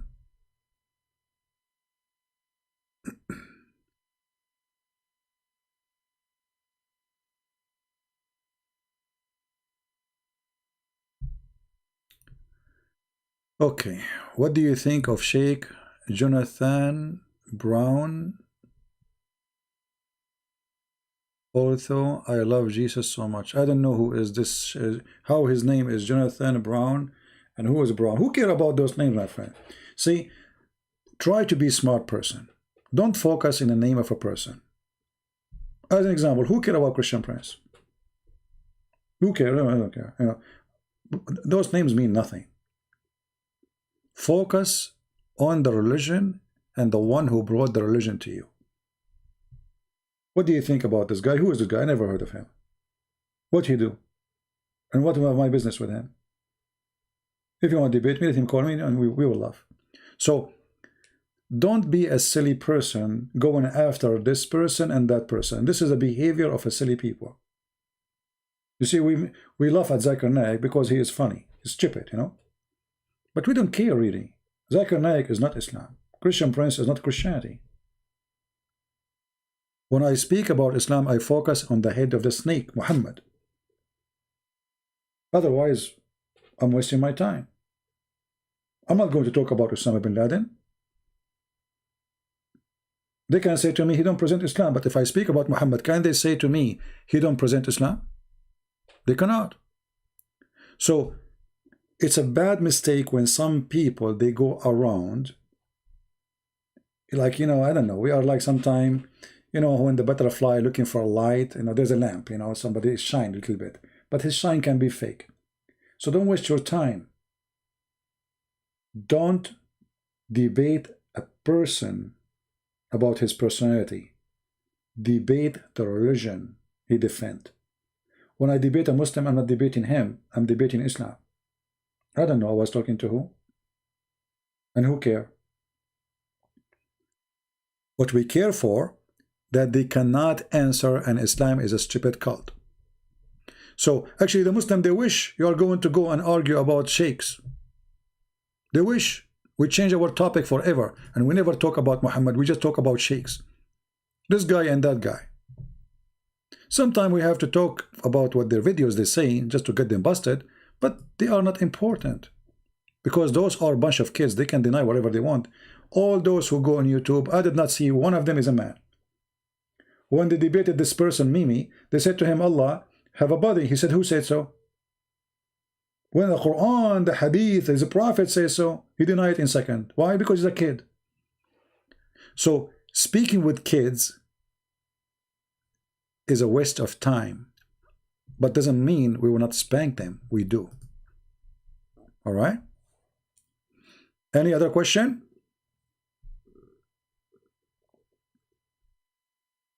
Oh, my stomach is talking again. Alhamdulillah, my stomach speaks 7 languages. The language of tomato, the language of potato, and the language of a bread, and the language of meat, and the language of what? Baklava.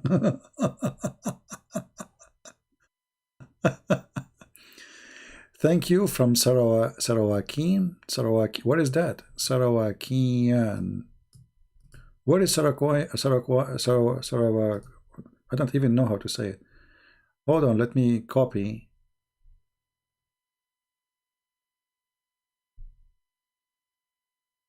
Where is Sarak?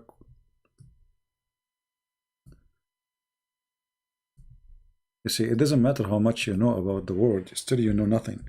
I want to search this one. Sarawakian. Oh, in Malaysia. Oh, okay.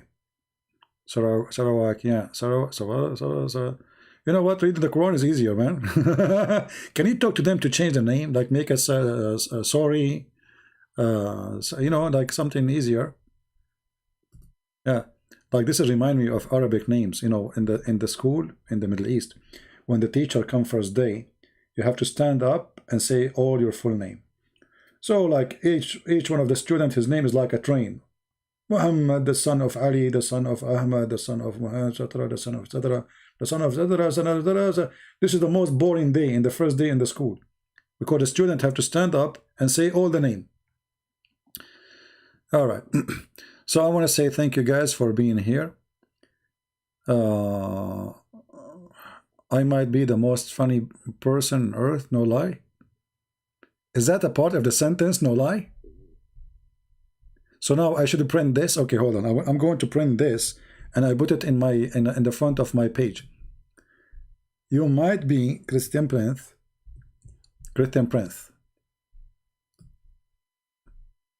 Okay, selfie. I'm going to use this as an advertising for our channel. That is serious.